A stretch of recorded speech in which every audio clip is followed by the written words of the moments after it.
Welcome back to another FPL deadline stream, this time at a Double Gameweek 33, and it is a pleasure to have you on board. And we're back to the sort of early deadlines. It has been a while. A lot of them have been, well, on Friday or maybe a little bit later on the Saturday, but here we are, and every single type of deadline stream will be covered on this channel. The same goes for UCL Fantasy too, so hopefully you stay tuned for the rest of the season as we are approaching the run-in and the crunch time, if you will.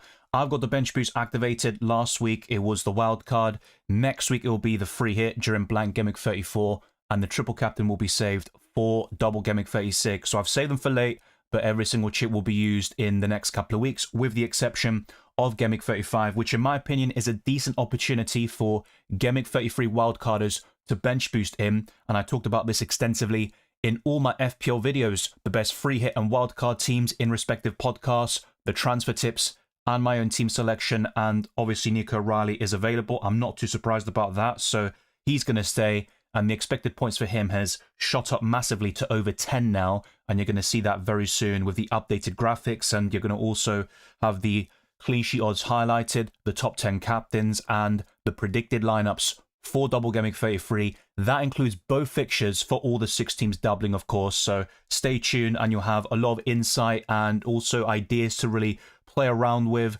for FPL, not just for this deadline, but also for the rest of the season. So smash the like button, subscribe if you're new, hit the notification bell, and all that good stuff. There's also a hype button on the YouTube app, so feel free to click that as well to boost us up even further. Check out my Spotify, Twitter, Instagram, Blue Sky, and join the Discord server so you're always up to date with my content for FPL and UCL Fantasy, and also you get all the sort of key news there when it comes to injuries and other factors that come into play. But you can also get that sort of early access to my videos, by the way, by becoming a patron or channel member. Click the join button on YouTube or go to patreon.com/FPL Dylan. So I'll get straight into your questions as usual, and yeah, after that, the graphics and all the heavy information will be displayed in a very concise manner later on. Easy says, hello Dylan, 15-man bench boost active, Nico Riley able to start. Yeah, no surprises there. And I think a lot of people are wildcarding. Well, they would have wildcarded in 32 and bench boost now. Maybe the 33 wildcard isn't that popular actually, which I talked about as well with some viewers over the past week. Sam says Sanchez, Dubravka, Gabriel, Gehi, Virgil, Hill, Van Heck, Gordon, Palmer, Wilson, Bruno, Semenyo, Thiago, Welbeck, Pedro, Van Dijk to Strauch, Wilson to Scott, Thiago to Haaland, Gordon to who, -12, no wildcard left, will bench boost. I think we spoke about this before. I'm not a massive fan of taking massive hits just to force the bench boost. We spoke about this maybe 1 or 2 weeks ago, and I still have the same opinion, even though I like some of the players you're bringing in. Obviously, Erling Haaland could pay off the hit by himself, you could say, but you're still going to be behind those that already had Haaland with their normal squads, or they just wildcarded, for example. I'm also not a big fan of Scott. I know he scored against Arsenal. He's a decent player, but FPL-wise, he's got 3 goals, 2 assists this season. Not many shots. I think for DEFCON, he could be fairly decent, and as a budget pick, he's okay, but ultimately, I just don't really like this -12 hit. If I'm being completely honest, if you were to sort of sell Gordon, well, the Man City trio is already completed, so you have to look elsewhere. I'd consider Enzo Fernandez personally, depending on your budget. You've already got Palmer in there, Joao Pedro, and you've got a Chelsea spot available. No, you don't. You've got Robert Sanchez in goal. Yeah, so the midfielders aren't looking particularly great. I mean, there's Jadon Nancy from Burnley, but I wouldn't necessarily recommend that. Probably Okafor or a different Leeds option. I think the best is probably Pascal Gross, actually, from Brighton. That's probably the one to go for in order to replace Gordon, but I think a -12 is a bit too excessive. Is O'Reilly a must-have? Not necessarily, and you're already on a -12 at this point. Taking a -16 to do Gehi to O'Reilly seems overkill, to say the least. May need Leeds cover on the midfield since don't have wildcard left and they are playing Burnley in Gameweek 35, or I go Scott and Tavernier in the midfield. I prefer Tavernier over Scott, and I'd probably rather go for an Okafor or maybe even Aronson over Scott. That's the way I look at it at the moment. This bench boost is active if all the 15-man squad can be the lowest score points or potentially seeing the highest Gameweek points this season. Well, yeah, but you can say that about any single Gameweek, to be fair, and I'm not going to try hype it up and say this is like do or die. It's a very big opportunity, I think, for bench boosters, and a green arrow should be secured, but ultimately it's about the extent of it, and we want to have as many points as possible, but sometimes shit happens. My strategy is to survive this game week and free hit next, because all my rivals are playing their free hit in 31. I get that, and obviously with the amount of hits you're taking, it's going to be more of a survival strategy than being aggressive or hoping for a big green arrow, but it's still possible to make some progress. You can be pleasantly surprised. I just don't really like the fact that in a week where many people have either used the chip recently or are using it this week, you're taking that many hits, and yeah, we spoke about this some time ago as well. Yeah, O'Reilly is still fine. He's not yellow flagged in FPL anymore. If you update the app or the website, if you refresh it, he's no longer yellow flagged, so he's fine. He's going to play against Arsenal and Burnley. And ultimately, that's why I talked about keeping him in my team selection. And even if he was still a bit of a doubt, I probably would have kept him, just to either jinx or get some points in the process. Either way, I wouldn't really mind too much, I guess, but O'Reilly's fine. That's pretty much the be-all and end-all when it comes to that. I'm seeing a lot of FPL creators right now activating the free hit in this double gameweek. Surprising that they are not doing the bench boost. Well, I'm not sure what their respective strategies are. I'm sure they have their reasons, but I've been very bullish and consistent on 32 wildcard, bench boost 33, and free hit in 34. There are different ways of approaching this season, and I think what opened up the possibilities a little bit was Southampton being Arsenal in the FA Cup a few weeks ago, but ultimately, I still think a lot of people would have stuck with their guns, like myself, and just stuck with that sort of original strategy. Kind of a waste of free hit chip if they are selecting all 15 players playing this double gameweek where only 11 players or 11 double gameweekers are in the starting 11 when they can use the wildcard last gameweek and bench boost. Once again, it's different strategies. They will have their reasons, but when I built the best free hit squad for 33, I also found that a lot of the players on the bench would have, well, they will have doubles as well. Some of them are bench options. They could be Darlow or Verbruggen, also Hill as another example, Van Heck, and ultimately when it comes down to it, I would rather bench boost this week, and you're not going to get a better opportunity to use that chip. And the good thing is you still have a couple of gimmicks left afterwards to then start taking money out of your bench and reinvesting it into your starting 11, which makes it more plausible to buy back Bruno Fernandes for those that sold, Gabriel, even Igor Thiago in certain cases, and the other key options I talked about in yesterday's wildcard video to strike that sort of balance between 33, 34, and the rest of the season. Best player to triple captain from City? Well, it's going to be Erling Haaland. He's my favourite captaincy option in general. And I don't think his effective ownership will be as high now as it probably will be in 36. Now, a lot of people would have used the triple captain on Gabriel in 26 for the first double gameweek of the season. But ultimately, I'm looking to triple captain Haaland in 36. And for those that have very few chips remaining, and maybe the triple captain's the only one you've got left, I don't mind using it now, but I prefer Man City's double of Brentford and Crystal Palace at home, which will likely take place in 36, of course, compared to Arsenal at home and Burnley away. But with Arsenal's recent form, I think the playing field is a little bit leveled, if you will. Good luck, Ahmed. The best of luck there for the exams. Thank you as well, Leo. Good afternoon to you as well. Unfortunately, here it's very early on in the UK, but there you go. Do you think Welbeck starts both games in the double? I haven't gone for him to start both. I've actually gone for Jorginho Rutter to start the second, but I think Welbeck will get good minutes off the bench. That's one of the key frustrations and maybe issues with that sort of asset, with Welbeck's minutes in mind, but ultimately he will start most games for Brighton, but not all of them. Gio Boy says Gomez, Minter, Mitoma are the prime midfielder. Pascal Gross. There's a reason why I went for him. More secure in terms of minutes. Very good for bonus points when he does get a goal or assist. He's not too shabby for DEFCON. He's not going to be a Vifa, who would also be under consideration, especially after his brace against Burnley last time out. But I think with Mitoma, he'll start one of the games in 33, and probably the same with Minter as well, actually. Gomez could start both, but he's not necessarily a secure option, to say the least. Thank you, Harrison James. Hopefully you're doing well too. Yeah, I mean, Brighton did go through that 30-second game, which is good. So there is no longer a suspension risk for the Paraguayan.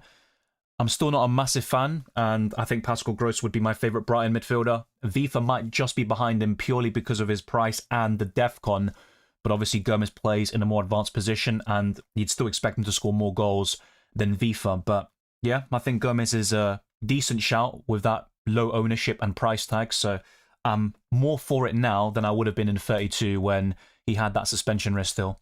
And remember, if a player gets, well, 10 yellow cards before they have played their 32nd league game, then they will get a 2-game suspension, which we're seeing right now with a few players, actually. I think there's one prime example. Thank you, Sophia. Big up to you. I mean, Truff's a decent pick, differential way of covering that Bournemouth defence. I've gone for Senesi and James Hill, but Truffer will get more assists than both of them. Who do you think is more nailed, Gusto or Cucurella? Cucurella. We can see a lot of FPL managers having a triple digits points this double game week. Well, we'll see. Only time will tell. I think that will be the case, but you can never say never in FPL, and sometimes double game weeks can disappoint. I didn't use wildcard previous rounds, still have Gordon in my team. Thoughts on switching him with Cole Palmer? Might get the money with Virgil to Hill. Looks good to me. I know Van Dijk produced a 9-pointer last time out, but I think that's a good set of transfers for you. Sad to hear Anderson's mother passed away, RIP. Yeah, I saw that the other day with Morgan Gibbs-White's interview. Yeah, obviously very young for that sort of thing to happen, but life is life. I mean, what can I say? Is it worth to take a -4 hit to sell Gabriel for a doubler? Depends which doubler we're talking about. There aren't really that many defenders. Maybe Senesi is the prime example, O'Reilly. Apart from those two, I'm not sure there are many defenders I'd take a hit to sell Gabriel for, you'd probably want back for the run-in. So I think in most situations, it's going to be a no. Thank you, Wally. Good to see you as well. Hey, Dylan, when would be the best time to play bench boost after this game week? Probably 35, but it's team dependent. And for those wildcarding right now, I would suggest a game week 35 bench boost. Anderson, Wilson, Mukiele, Van Dijk or Gabriel, any worth a -4 for a doubler? Possibly Mukiele if you can. Obviously with Van Dijk you can get some more money, but I'd rather keep Gabriel for the long term instead of selling him for a hit. On the wildcard last week, I was actually a bit hesitant about selling Gabriel. That was one of my late decisions to buy Senesi in the end. I had to sell Gabriel to Cucurella to fund that move. But ultimately, my plan is to bring back Gabriel for the Chelsea defender in a couple of weeks' time. So I wouldn't sell him for a hit. So looking at the other options, you've got probably Mukiele as the ideal one to sell.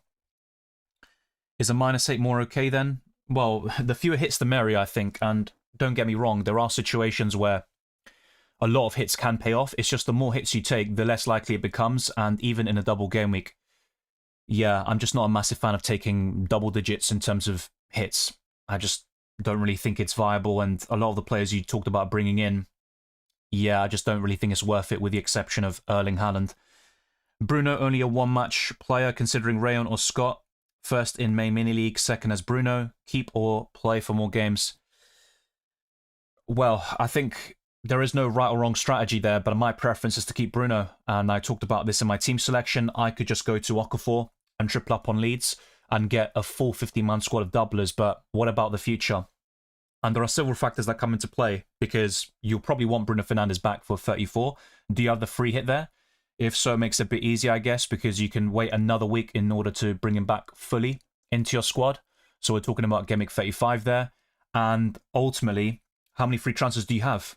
If you've only got one like myself, you don't want to book in too many transfers because I already sold Gabriel. I want him back for 35 onwards. And if you also don't have Bruno Fernandes at that point, then you're putting yourself in a very precarious situation where any injuries or suspensions will have you, well, very worried for the last couple of weeks. And you want to try and maximize every single window. And in my case, for example, this week I'm going to bench boost and roll the transfer. That's my plan.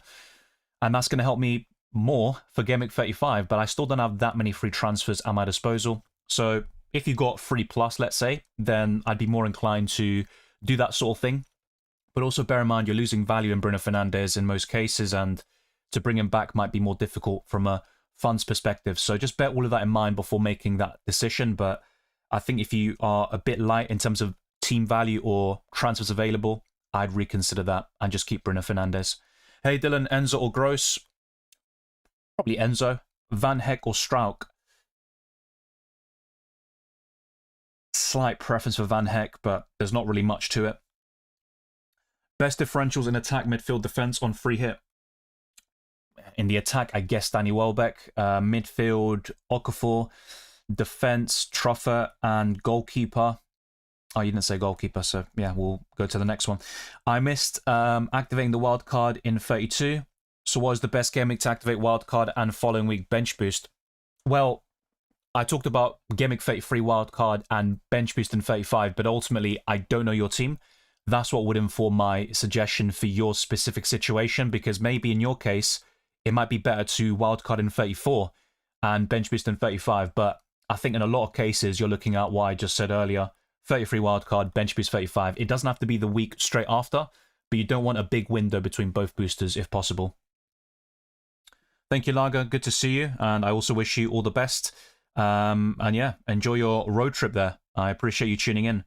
Mina says, hi Dylan, with the FA Cup semi-finals just a few days apart, do you think Leeds, Chelsea or Man City might rotate a bit? Yes, I think in the case of Chelsea and Man City, you're going to see more rotation there compared to Leeds, who have fewer options to choose from anyway. But I have gone for quite a few changes in the Burnley match for Man City because they could basically rest half their team and still get the job done. Having said that, they could also rest against Southampton and still win. If they were facing Arsenal in the FA Cup semi-final, it'd be a different story, but yeah, I think City will get the job done there.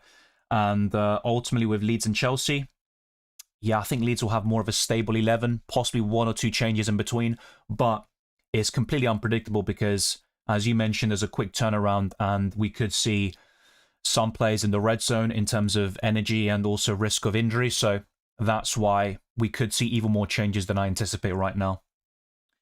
Hi Dylan, I got Bruno, Gabriel, Gordon and Anderson who only has a single game week. Should I still do a -4 by taking out Gordon and Anderson? And for who? 16 million in total. Palmer and a 5.5 million guy. Tavernier would be good. Once again though, selling Bruno Fernandes is a bit awkward. Obviously what you're saying right here is selling Gordon and Anderson, so I'm more inclined with that. And you also are able to keep Bruno and Gabriel for the run-in, which looks really promising. So yeah, I think Palmer and Tavernier would be your best shout, or you go for Pascal Gross, depending on which team you back more in the double, either Brighton or Bournemouth. Do you expect a lot or less, or fewer players with double game weeks being disappointing with performances? I'd probably lean towards more disappointing, I guess, but we'll wait and see what happens. I'm just hoping that the 50-man players I've got, the 50-man squad, does the job. Obviously, Bruno Fernandes is not a double game week up, but some returns against Chelsea would be nice. Elliot says, hi, I ended up missing last game week and still have Ekitike in my team. Free hit and wildcard are available. Thoughts on just using transfers to get him out, or would a free hit be worth it? Would have 6 double game week players. Yeah, it's a bit awkward because ultimately the 6 teams doubling in 33 are all blanking in 34. You could wildcard now and free hit in 34. And a lot of the players you have for this wildcard team, which would also give you a full starting 11 of doublers, would actually be quite useful for the run-in. Like Leeds, for example, face Burnley at home in 35, and they've got some of the best fixtures around. So that's probably what I'd recommend to you. Wildcard now and free hit in 34. Do you think Anderson would play? I think he will play, yes. But yeah, I'm seeing quite a lot of people with Anderson in their FPL setups. A transfer to Tavernier or Pascal Gross could be quite decent. And there might be other budget midfielders you're looking at who have a double gimmick this week, which look quite encouraging. Yeah, Anderson is in my predicted 11. Maybe I'm wrong about that, but that's the way I've gone about things at the moment. And I'll show you my predicted lineups fairly soon. I'll try to do it twice before the deadline. And let's see. Gonna have another look and see if there's another predicted lineup with Nottingham Forest involved.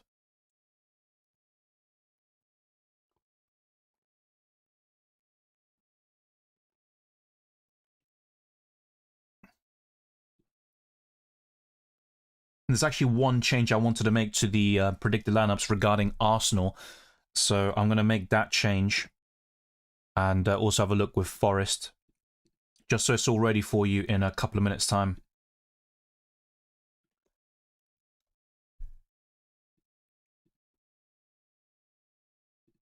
Okay. I'll have that ready for you soon.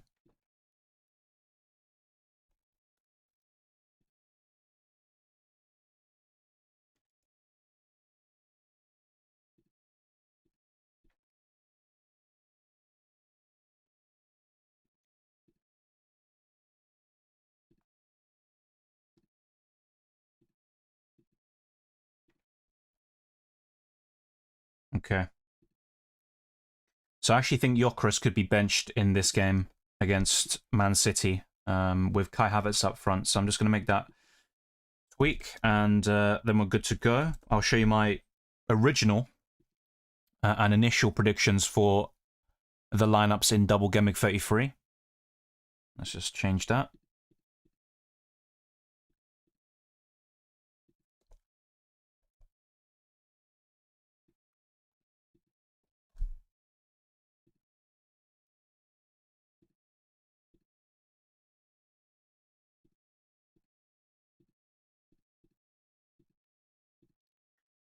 Okay, so that should be updated fairly soon. Let's go to some different screens first and foremost, starting with the FDR until Gameweek 38. So Man City are top.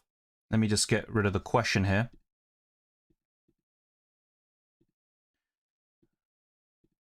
Leeds, Crystal Palace, Wolves and Arsenal are in the top 5. Nottingham Forest, Tottenham, Aston Villa, Sunderland and Brighton finish the top 10.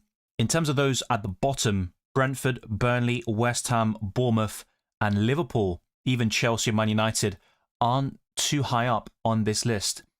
With predicted points until the end of the season, Haaland is top and Mark Guéhi is second.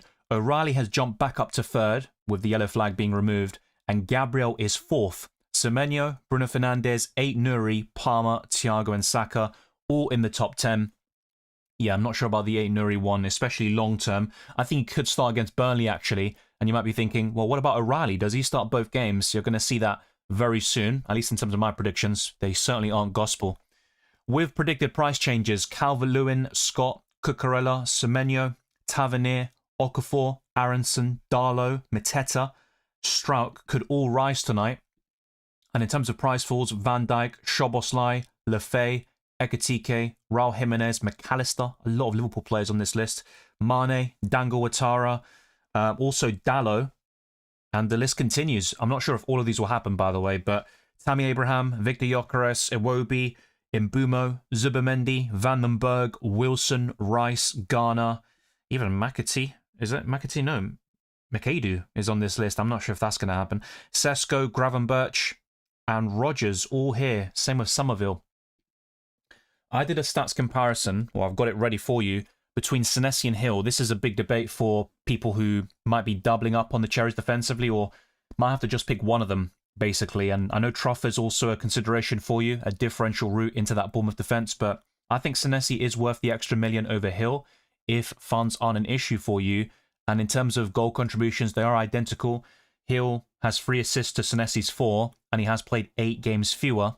In terms of shots and stuff like that, Senesi will naturally be higher in all these metrics because he has played more football, but even if they had the same amount of minutes, I think Senesi would still be comfortably ahead when it comes to expected assists. He has 4.11 with 6 big chances created and 21 key passes, but Hill has been getting quite a few assists, and whilst he has overperformed when it comes to that stat, I still think he's a solid FPL choice. I think Senesi's the better pick, but Hill offers terrific value at 4.2 million. Now, just to kind of recap on the videos I did over the last couple of days, this is a sort of rough wildcard team, and this is very budget-friendly. So, for example, if you have more money at your disposal, you could go for Joao Pedro over one of Welbeck or Calvert-Lewin, and also have enough money in the bank to buy Declan Rice and triple up on Arsenal for a Gameweek 35 bench boost, which I talked about in that video. Now, I would be 2 million over budget with this sort of ideal bench boost squad in a couple of weeks' time, but one way to sort of counteract that is by downgrading Palmer to Enzo Fernandez, and there are a few other ways you could build this exact setup. Obviously, I talked about Cherki over Semenyo as a way of being able to afford this 50-man squad, and instead of Thiago, by the way, you could go for Mateta because that also helps you for Gameweek 36, where Crystal Palace will likely double against Man City, of course, and having more Palace players could be the priority, even over Gabriel, and having some of these Arsenal assets in place for the run-in. Now, with the best free hit squad, as you can see, so many doublers on the bench here. Either Verbruggen or Darlow would start, and ultimately I'd probably balance things out with 1 Brighton and 1 Leeds defensive coverage with Senesi and Mark Guéhi. There's also a case to start James Hill and double up on Bournemouth defensively. I've gone for Enzo in this free hit team with Palmer, Semenyo and Tavernier. And that front three is quite standard, I guess. Maybe most people would gravitate towards Calvert-Lewin over Danny Welbeck, but the expected points is quite high at 96.8. But ultimately, I think this is a great week to bench boost on paper.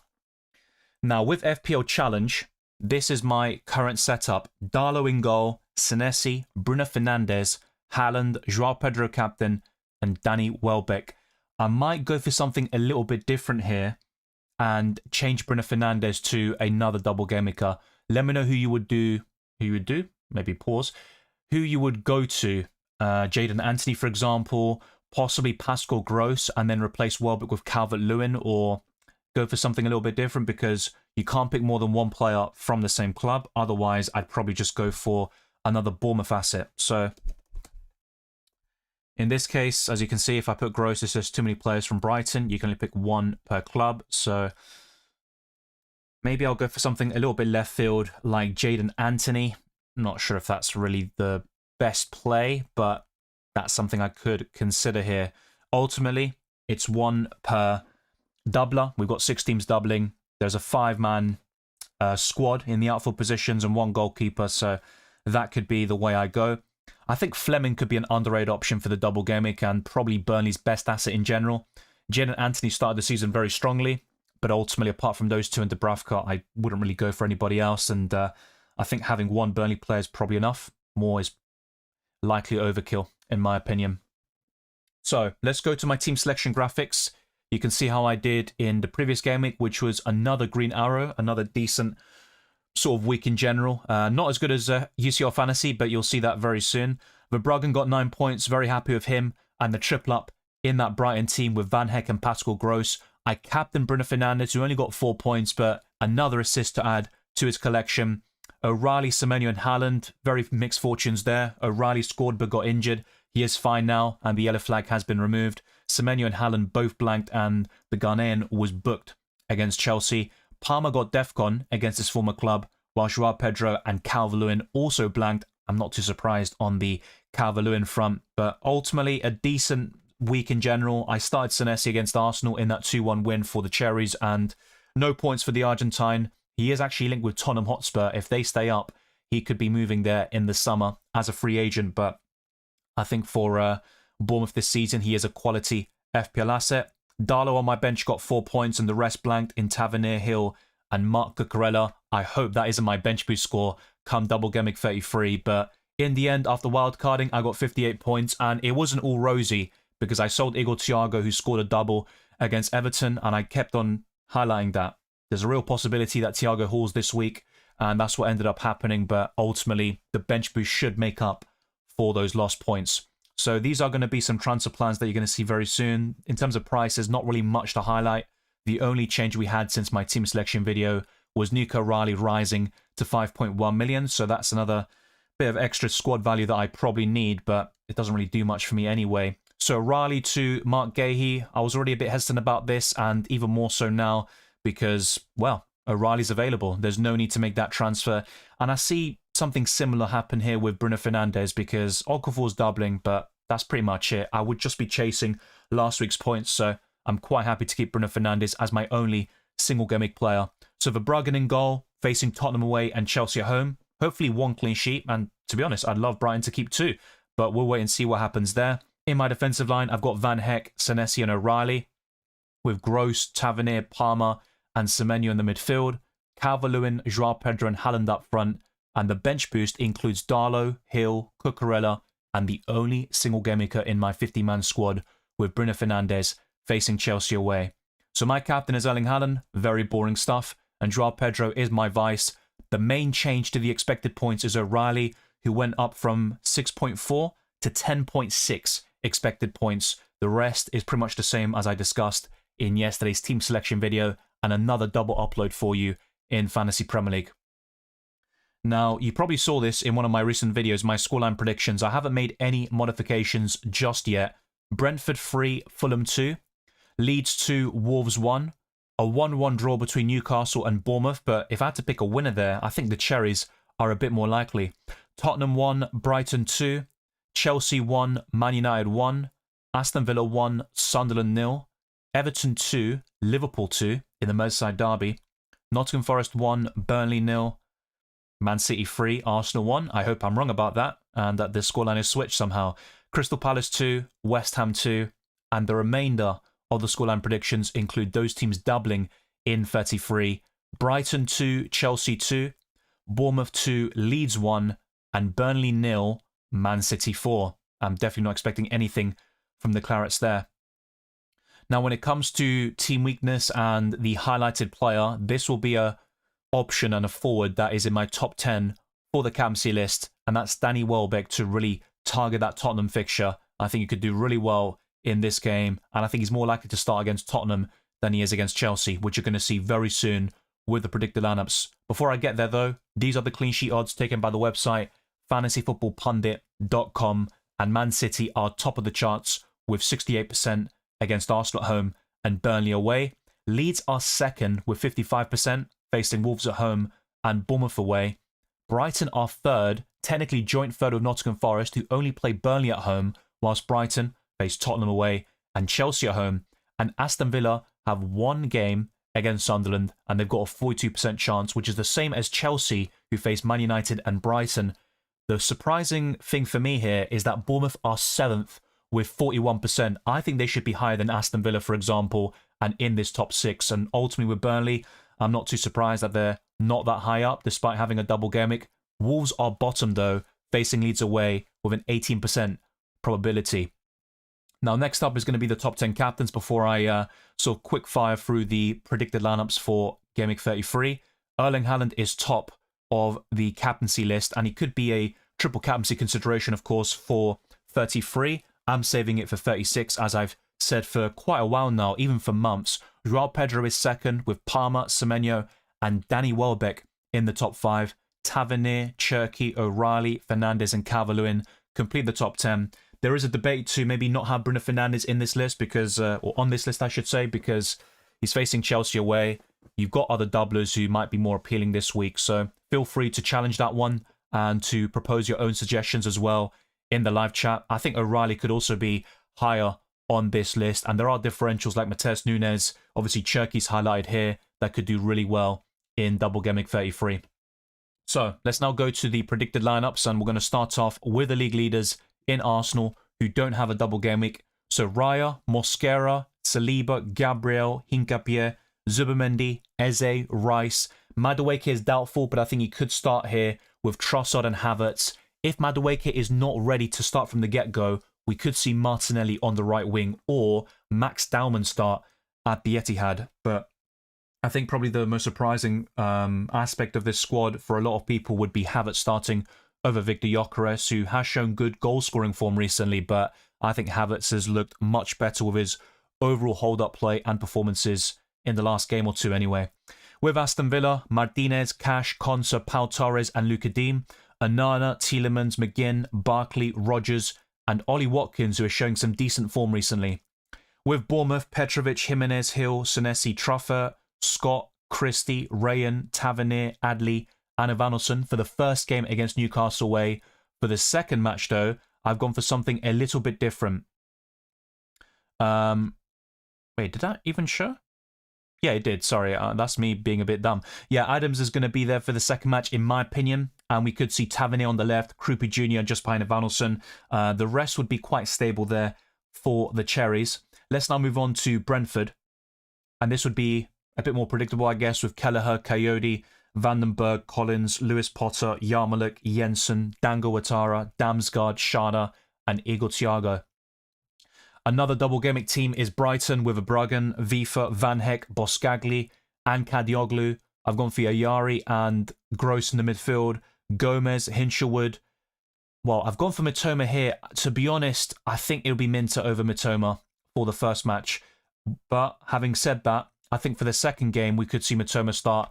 So that's a change I will make. And before we get to the end of this podcast, I'm going to have that sort of rectified. So it will be Minter starting on the left instead of Mitoma for the first game.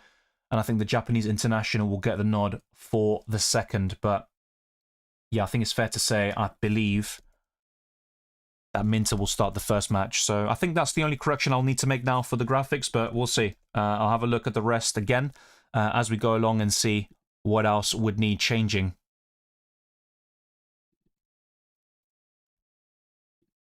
So I'll quickly modify that and have it ready for you for next time. But yeah, just want to make sure that it all actually reflects my predictions. Be sure to like, subscribe, all that good stuff, of course. There's a lot of information and a lot of insight here for you for Double Gameweek 33 and beyond. I've got the bench boost active, and there are some different strategies flying around, which is good to see. But I think the sort of popular strategy for a lot of people will be Wildcard 32, which obviously just went by, bench boost 33, and the free hit in 34.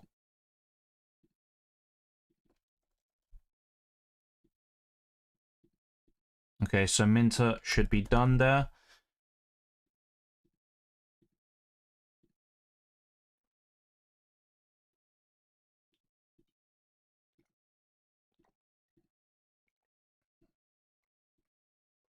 Okay, so we're going to move on now to the other teams. But as you can see, I don't think Ayari will start both matches. The same goes for Matoma. I don't think he'll start both. And Lewis Dunk is back from suspension for the Chelsea game, so I think he comes in for Boscagli.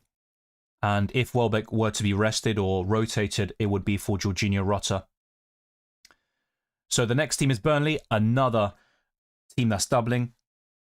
Dubravka in goal, Humphreys, Ekdal, Esteve, Hartman, Laurent, Ward-Prowse, Edwards, Ugochukwu, Jadon Anthony, and Fleming. So Laurent is back from suspension, and I think he'll start the first match. But against Man City, we could see something a little bit different with Walker in there against his former club, Humphreys moving to centre-back with Esteve, and Florentino Luis alongside Ward-Prowse, and Bryn Larson on the right-hand side. Even Fleming isn't a guaranteed starter, but probably the best Burnley asset. And with Chelsea, I think Enzo Fernandez comes into the starting 11 against Manchester United with Sanchez in goal, Gusto, Fofana, Hato, Cucurella, Andre Santos, Caicedo, Palmer, Neto, and Joao Pedro. Now, for the second game against Brighton, I've gone for Enzo to start again, but maybe in a deeper position, and Palmer a bit further forward, Esteval on the right, Neto on the left, Joao Pedro starts again. The same would go for Sanchez, Gusto, and Cucurella, but we could see changes at centre-back with Fofana and Chalobah, who is close to returning. With Crystal Palace, Henderson, Richards, Canvo, and Chadi Riyad, so Lacroix is not going to feature against West Ham. Lerma, Kamada, Munoz, Mitchell, Sarr, Yeremi Pino, and Jean-Philippe Mateta, who is also in fine goal-scoring form at the moment.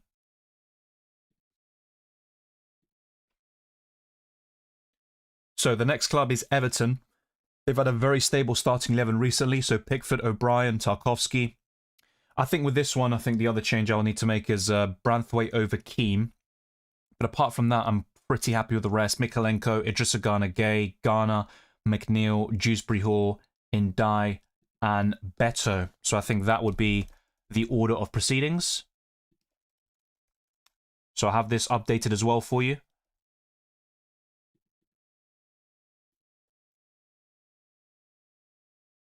That's a bit annoying.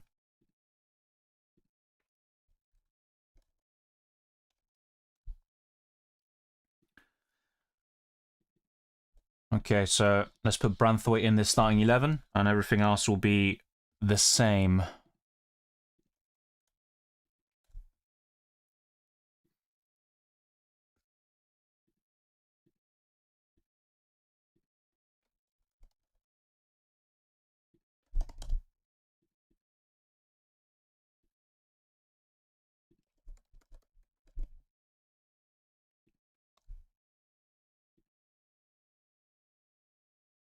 Okay, so that should be updated. And yeah, you're going to see that later on in the video with my final predicted lineups.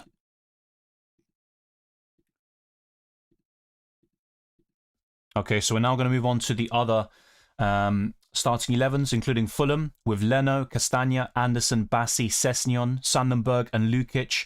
Wilson, King, Iwobi playing in a more advanced position again, and Raul Jimenez to face Brentford away. With Leeds United, Darlow, Justin Bogle, Biol, Strauch, Goodmanson, Ampadu, Tanaka, Aronson, Okafor, and Dominic Calvert-Lewin.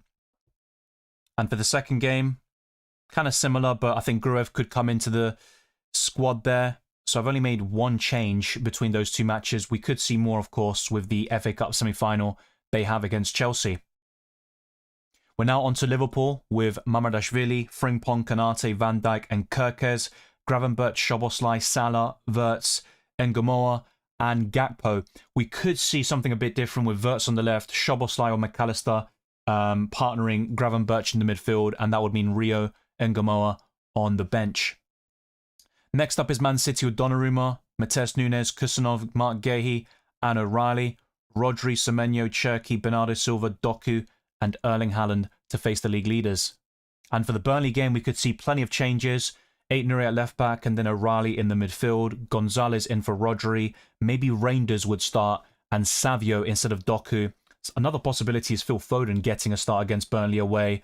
And maybe even Cherki starting both matches in the double. But I don't think that's guaranteed. With Semenyo and Haaland, it's far more likely. We're now approaching the rest of the teams, including Man United with Lamens, Dalot, Heaven, Shaw and Mazraoui. Maybe those two fullbacks will be swapped, but essentially there are quite a lot of injuries and suspensions there for Man United at centre-back. Mainly, Lisandro Martinez got suspended, of course. We'll maybe not speak too much about that one. Very weird decision to say the least. Casemiro and Mainu in the midfield. Amad Diallo, Fernandes, Cunha and Brian Mbeumo to return to the starting 11. Next up is Newcastle with Ramsdale, Livramento, Chow, Botman, Hall, Tonali, Ramsey, Lewis Miley, Elanga, Osula, and Gordon. There is a possibility that Murphy starts at right wing, and Bruno Guimaraes is returning to the squad, but I think he'll start for the first time, inevitably, against Arsenal in Gameweek 34. With Nottingham Forest, there are 2 yellow flag players in the starting 11, but I think Murillo and Hudson-Odoi will start, with Sells, Aina, Milenkovic, Williams, Sangari, Anderson, Hutchinson, Gibbs-White, and Igor Jesus. With Sunderland, Rovs in goal, Mukiele, O'Neill, Alderete, Renildo Mandava, Siddiqui, Xhaka, Rig, Diarra, Lefay, and Brobby. Tottenham Hotspur will likely go for Kinski, Borro, Danso, Van der Ven, and Udogie. Obviously, Romero is going to be out for the rest of the season. Archie Gray, Gallagher, Colomwani, Xavi Simmons, Tell, and Dominic Solanke to face Brighton at home. West Ham have a more stable 11 right now with Hermanson, Walker-Peters, Mavropanos, Disasi, Diouf, Soucek, Fernandez, Bowen, Pablo, Somerville, and Tati Castellanos. The last team is Wolves with Jose Sarr, Totti Gomez, Santiago Bueno, Krejci, Chichawa, Andre, Joao Gomez, Hugo Bueno, Bellegarde, Mane, and Armstrong. So just to kind of recap, the main changes I would make to the graphics you saw over the last 5 to 10 minutes is Minter starting the first game for Brighton and Mitoma to start the second, and also for Branthwaite to get the nod over Michael Keane. So let's now go to my starting 11 again, and technically 50-man squad, because the bench boost is active for me this time round, and I'm quite set in, to be honest. There is the possibility to offload Bruno Fernandes and be very greedy and get that extra doubler, but I think that will cause me major issues in the future. Mohammed says, hello Dylan, I have 7 players that will play 2 games. I still have the free hit, triple captain and bench boost. Any suggestions? Yeah, interesting one there. Ultimately, in this case, if you have 7 players doubling now, those players will blank in 34. So there are several ways you can approach this, but that is quite a unique scenario in my opinion.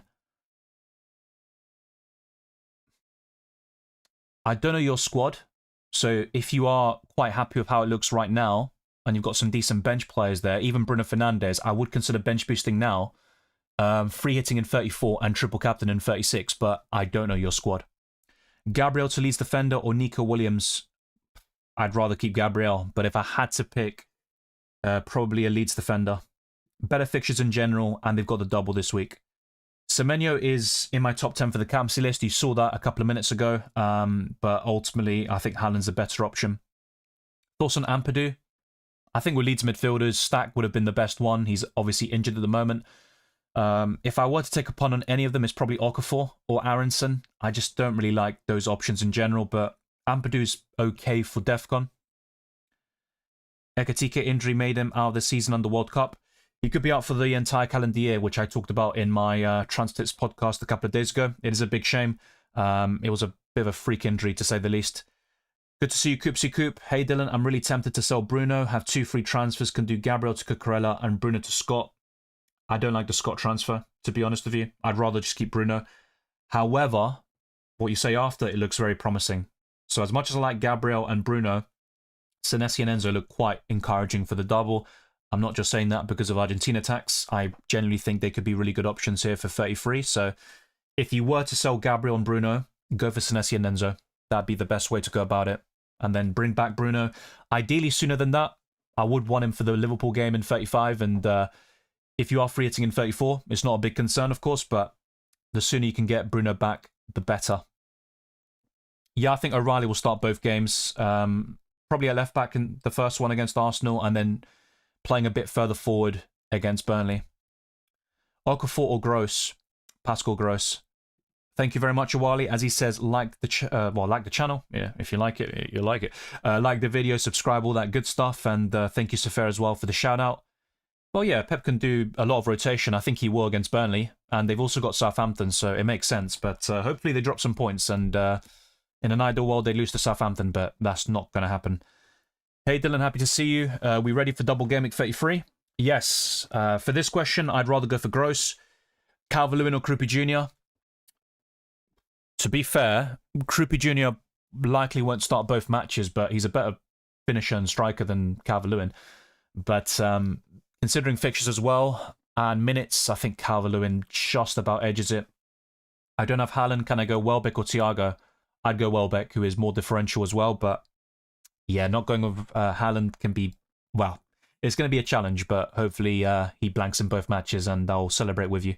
Greetings, Dylan. Miss Wildcard 32. Free hitting this game week, massive points chasing, 1.3 million rank. Should I go without Haaland, play both Semenyo and Cherki? Captain O'Reilly. I mean, that ultimately depends on your predictions for the games. I personally think Haaland is the best captain this week. I wouldn't go without him, but I get it. You're trying to chase and do something a bit different. But yeah, even just free hitting this week will be a bit unique. And ultimately, you can have the so-called ideal starting 11 for this week. But a lot of people like myself are bench boosting, which can counteract that. Ultimately, though, I would recommend having Haaland, and you can still make massive rank rises in your mini leagues and the rankings by having some template picks like Haaland and captaining him, but also finding differentials elsewhere. Now, Cherki would be one such example over Semenyo. That would be probably a bit more appealing for me than going without Haaland. Yeah, I don't think Okafor's guaranteed to start both matches. Aronson's more likely, but I'm not a big fan of either option in FPL terms.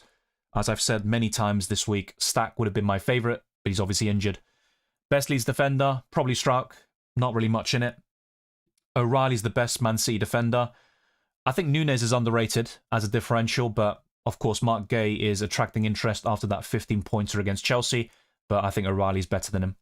Stack to Palmer for a -4 and then bench Virgil or Bruno Fernandes. Yeah, I'd do it. I think it's worth the -4 hit. And triple captain Haaland, or whoever you choose in the end, yeah, looks pretty decent. I don't think I'm selling Bruno this week because I'm also thinking about the long term. And ultimately, there aren't any midfielders that I'm that confident about.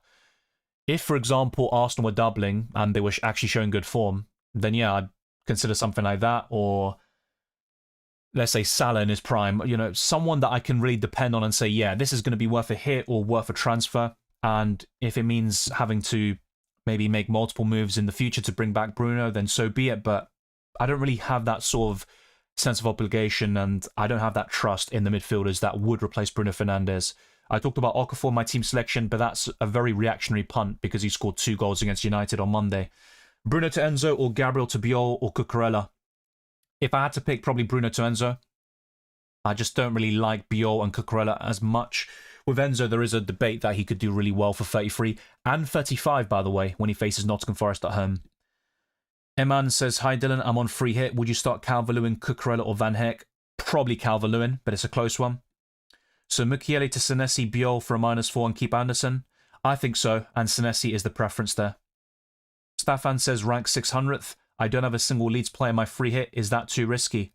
Well, they have the best fixtures on paper. Obviously, the free hit is all about 33 anyway, but I think they've got a fairly decent double on the horizon. So I would have one Leeds player if possible, but I wouldn't force it in. And if we're being honest, yeah, they've got a lot of value and budget picks, but not necessarily reliable options. And that's why I'm not a massive fan of Calvert-Lewin.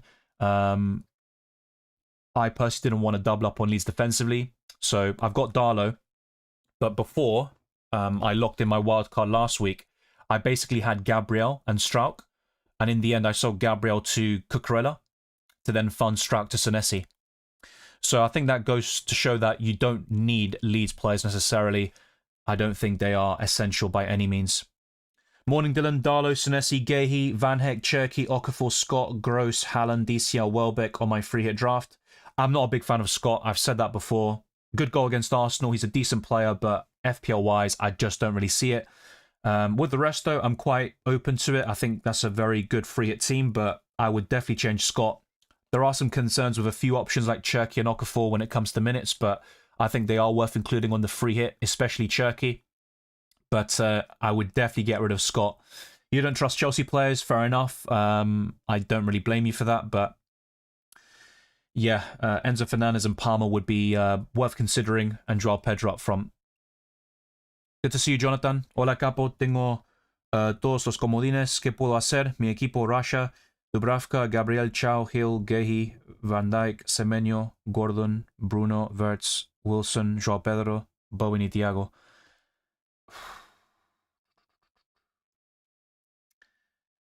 Creo que en tu caso es mejor usar el wildcard ahora, el free hit en la jornada 34, el bench boost en 35 y el triple capitán en la 36. Creo que eso es lo mejor que puedes hacer de ahora hasta el fin de la temporada.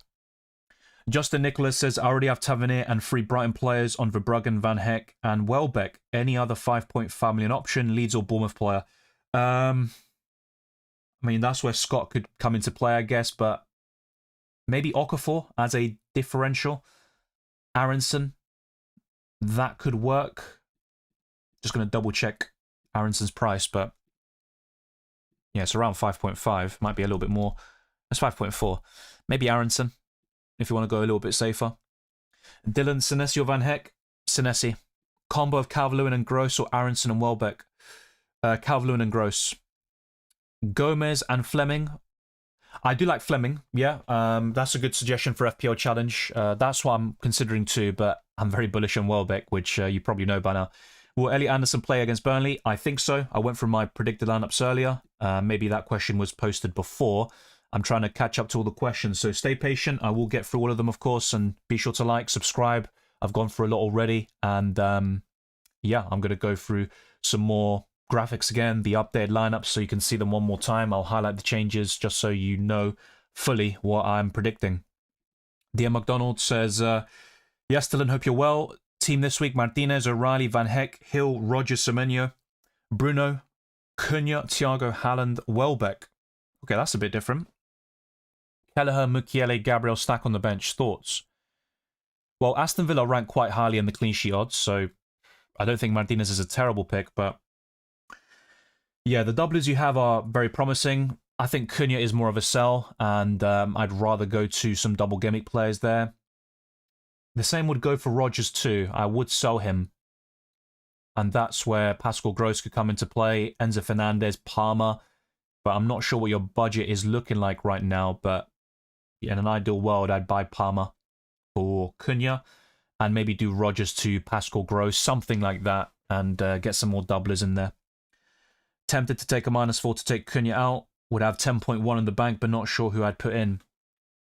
Yeah, look, some Forest assets against Burnley look decent, but I think I'm more convinced about their defenders when it comes to this game against Burnley. I've gone for 1-0 in my scoreline prediction. Gibbs White is probably the best attacking-minded Forest player in general, but yeah, I think going for Palmer and something like that would really help you. So, yeah, consider that. Even if it's for a -8, I'd probably go ahead and do those sort of moves. So, yeah, Fernandez in for... Palmer in for Cunha, and if needed, sell Rogers to a cheaper midfielder that doubles this week. And that could also be Tavernier, by the way, since you don't have him. I don't mind having some extra Bournemouth players in there. Hey Dylan, I only had 2 free transfers and 5 million in the bank. I took a -12. Fair enough. I'm not a big fan of massive hits, but it could work.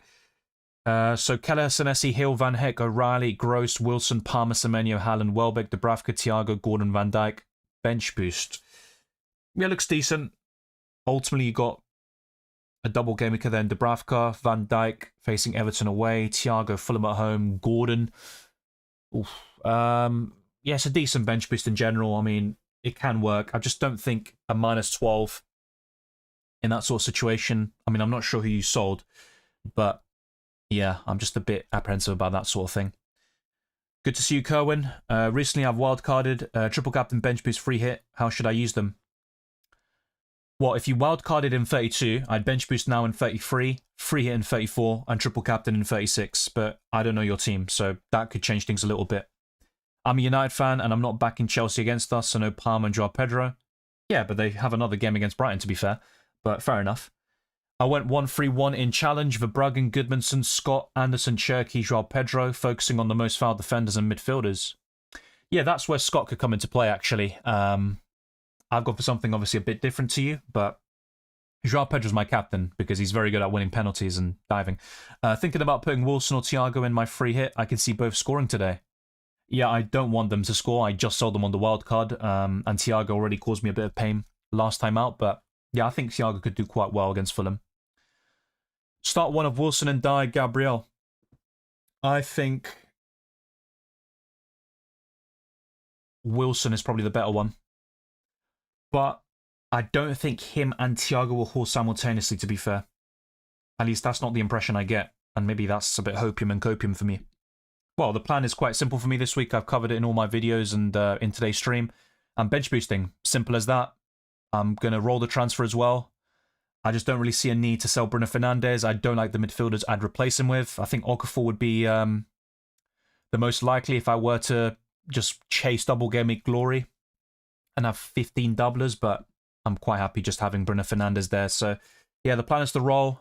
Free hit next week, triple captain in 36, and Erling Haaland will be the one I place that triple captaincy armband on. He'll be my captain this week. Normal one, but still, I hope he doesn't do the job, but if he does, I get some points in the process. Yeah, I think O'Reilly starts both games covered earlier. Rogers, Szoboszlai to Palmer, Okafor, and do I do Anderson or Cash to Strike for a -4? I don't think I'd do it for a -4 here, no. In terms of the other moves you're talking about, yeah, I like the Palmer transfer, and I prefer Tavernier over Okafor if you have that Bournemouth spot available. And in terms of taking hits for defenders, I think the only ones I do that for are from Man City, like O'Reilly or Marcus Senesi. Would you take a -4 to move Bowen and Gabriel to Leeds defenders and Joao Pedro on bench boost? I wouldn't take a hit to sell Gabriel for a Leeds defender, no. So if anything, just do Bowen to Joao Pedro, I think. Even though it does depend on your strategy. Do you have the free hit for next week? Because if not, then Bowen is very useful for the blank, whilst Joao Pedro will obviously blank himself, so... My plan is to free it next week in Game Week 34, then bench boost in 35. Yeah, looks good. I just mentioned my chip strategy now, obviously, after your message was sent. But yeah, I think that is probably the best strategy for a lot of people. Not everyone, though. Thank you, Ian Maynor. Dylan with some good content over here. I've got much love and respect. Much appreciated, mate. And there's more. There's another month of content for UCL Fantasy and FPL. But the end of the season is fast approaching. Time definitely flies. Yeah, I got Rutter starting instead of Welbeck. Well, look, it's just a prediction because Welbeck isn't necessarily a guaranteed starter for every single match, and there is a quick turnaround for Brighton, especially for the double game week, so I think they could rotate quite heavily in certain areas. I don't have wildcard, but I have 9 doublers and Bruno and Thiago. Should I use bench boost on Kelleher, Gordon, Chow, and Gabriel? I'm just wondering how your bench boost would look like in 35. Because as I've said to a lot of people, I do like the wildcard 33, bench boost 35 strategy. That was the other thing I was considering if I didn't wildcard last week. And that's why I always said my sort of wildcard decision will influence my bench boost heavily, of course. But I stuck with wildcard 32, bench boost 33. I think in your situation, I don't know the rest of your squad and the context, but with what I know, I'd probably bench boost now. I think people not captaining Haaland, that's chasing the golden boot, and they need goal difference to beat Arsenal, making a huge mistake.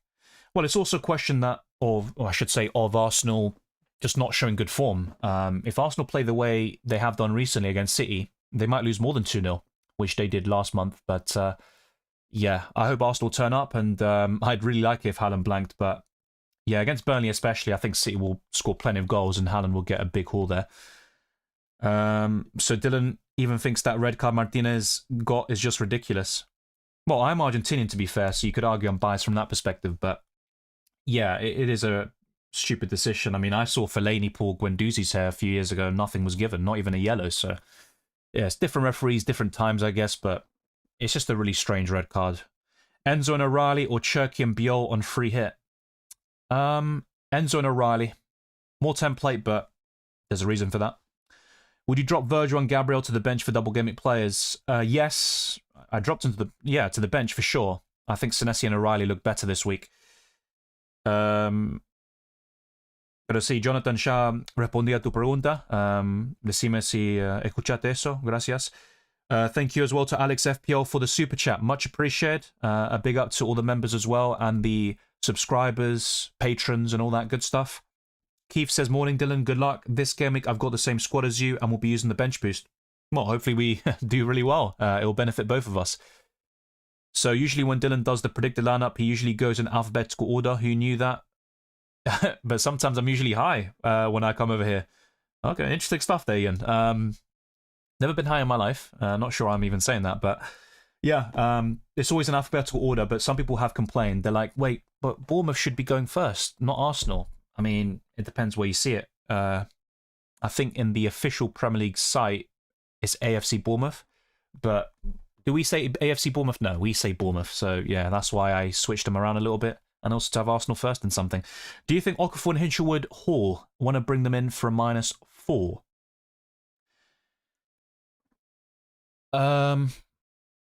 I'd lean more towards yes. I'm not fully convinced though, and that's another reason why I'm not selling Bruno Fernandes, because I don't have that full confidence in the midfielders this week, with the exception of Palmer, maybe Enzo Fernandez, Semenyo and Cherky. Apart from that, Tavernier is okay on paper, but even with him, I'm not fully convinced he will produce a massive haul. But I think with those two, I'd lean more towards yes. I've just not got that certainty. I have all my chips but 4 players for double gimmick. What should I do? Ooh, wildcard now, free at 34, bench boost 35, triple captain 36. I already have Tavernier and 3 Brighton players on Verbruggen, Van Heck and Welbeck. Yeah, I covered this question already. I'd go for Tavernier, mate. O'Reilly captain if I'm chasing. Not bad, he's in my top 10, but ultimately I prefer Erling Haaland. Bit boring, but sometimes boring wins. Hopefully Arsenal win, playing boring. If I go for option 1, should I triple captain Haaland? I have all chips available. If not, I don't know when I should triple captain. I'm not sure where you said option 1, mate, but if you're talking about the Discord one, I do prefer option 1 to 2. Obviously, I said that in the chat, but well, yeah, in terms of when to triple captain, 36, because City and Palace will likely double there. So that's when I'm going to be triple captaining. But with all chips available, if you're not using anything this week, yeah, it's an awkward one.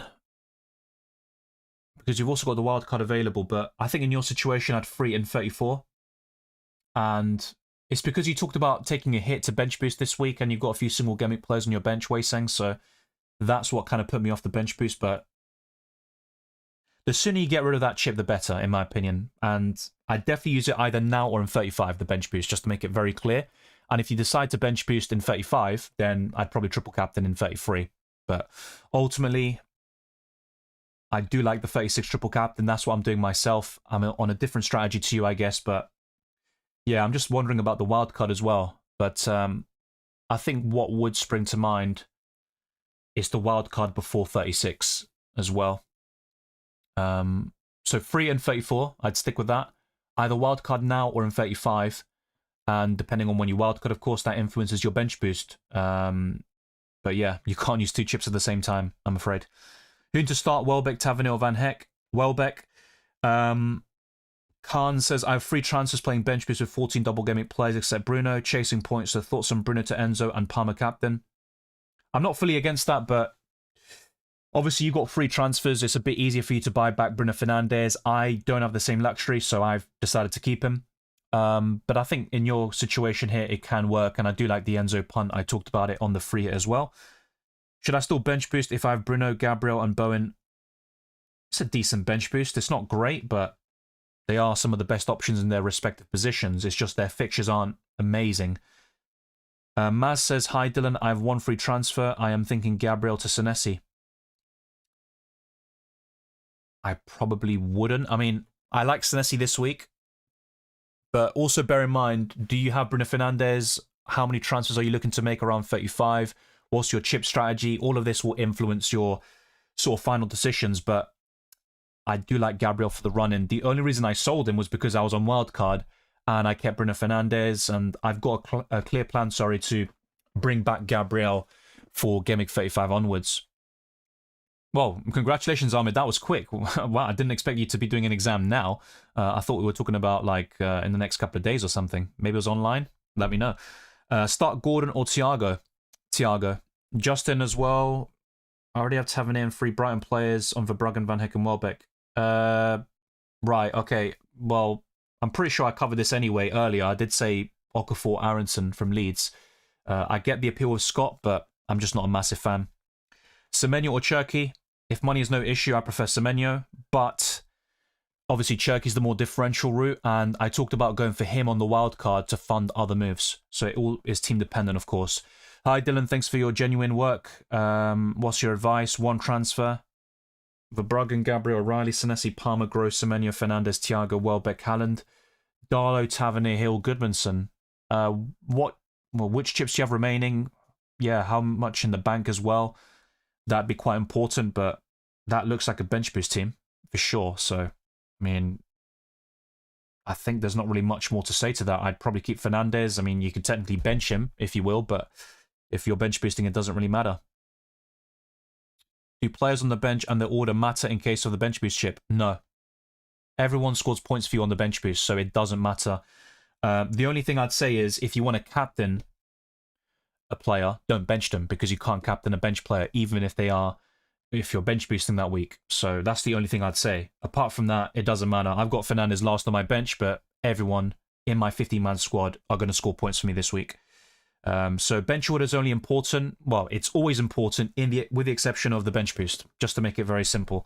Good morning, Twisted Parky. Who do you expect to overperform and underperform? Let's say underperform Okafor, Calvert-Lewin, Minter. Famous last words.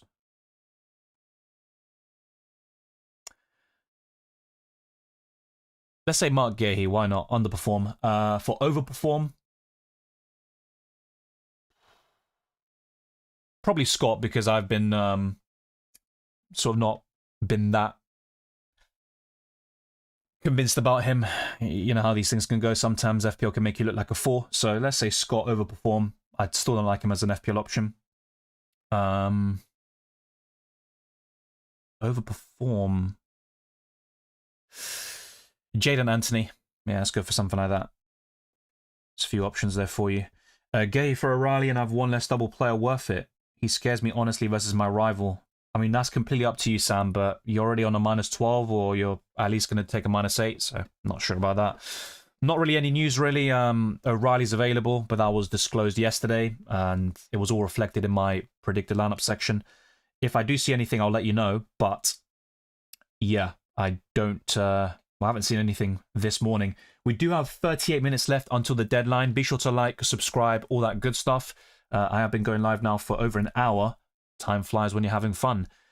Jar says Verbruggen, Dubravka, Van Dijk, Kadioglu, O'Reilly, Hill, Heaven, Garner, Wilson, Cunha, Bruno, Szoboszlai, Haaland, Ekitike, João Pedro.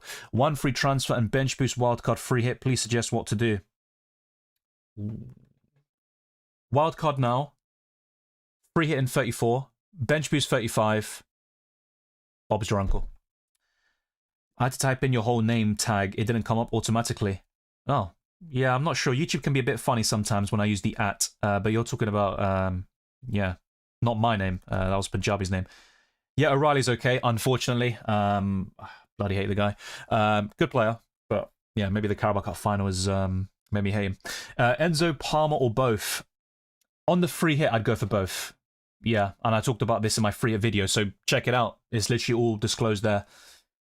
Dylan, what do you think about Gahey instead of O'Reilly?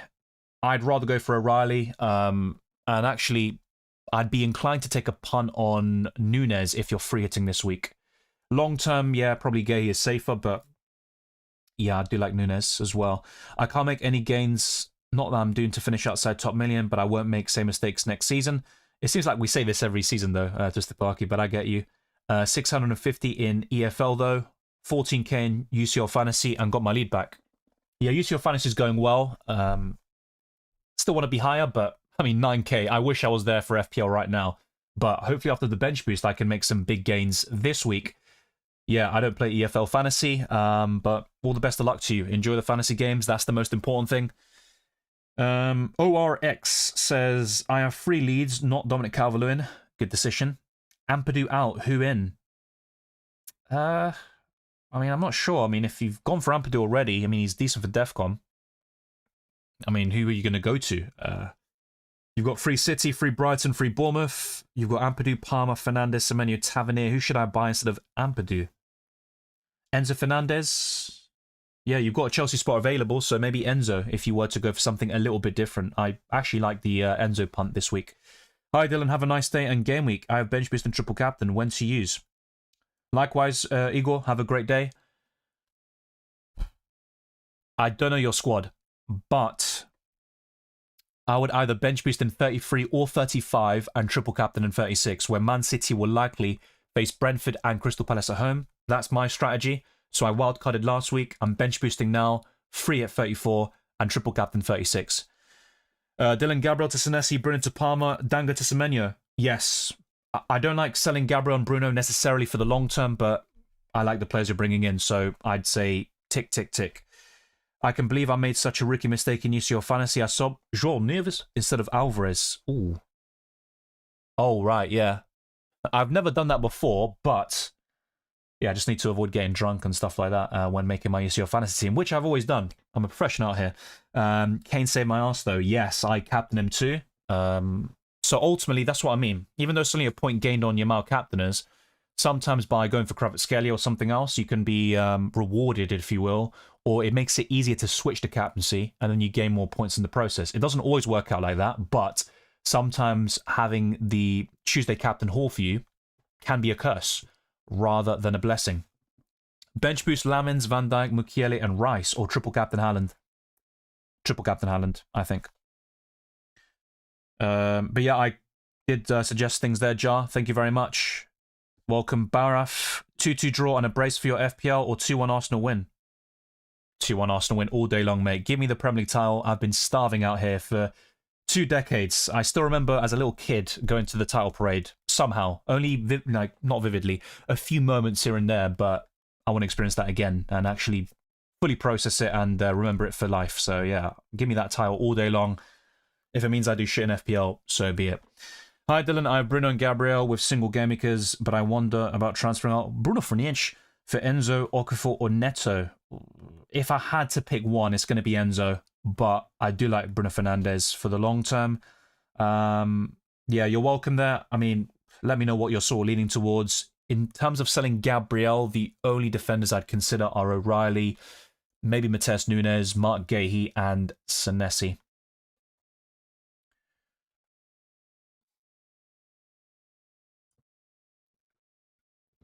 Heater Gaming says, hello Dylan and chat. My team is Araya, Virgil, Gabriel, Hill, Wilson, Rogers, Szoboszlai, Semenyo, Haaland, Joao Pedro, Thiago, Subs, Kelleher, Anderson, Chow, Dowman.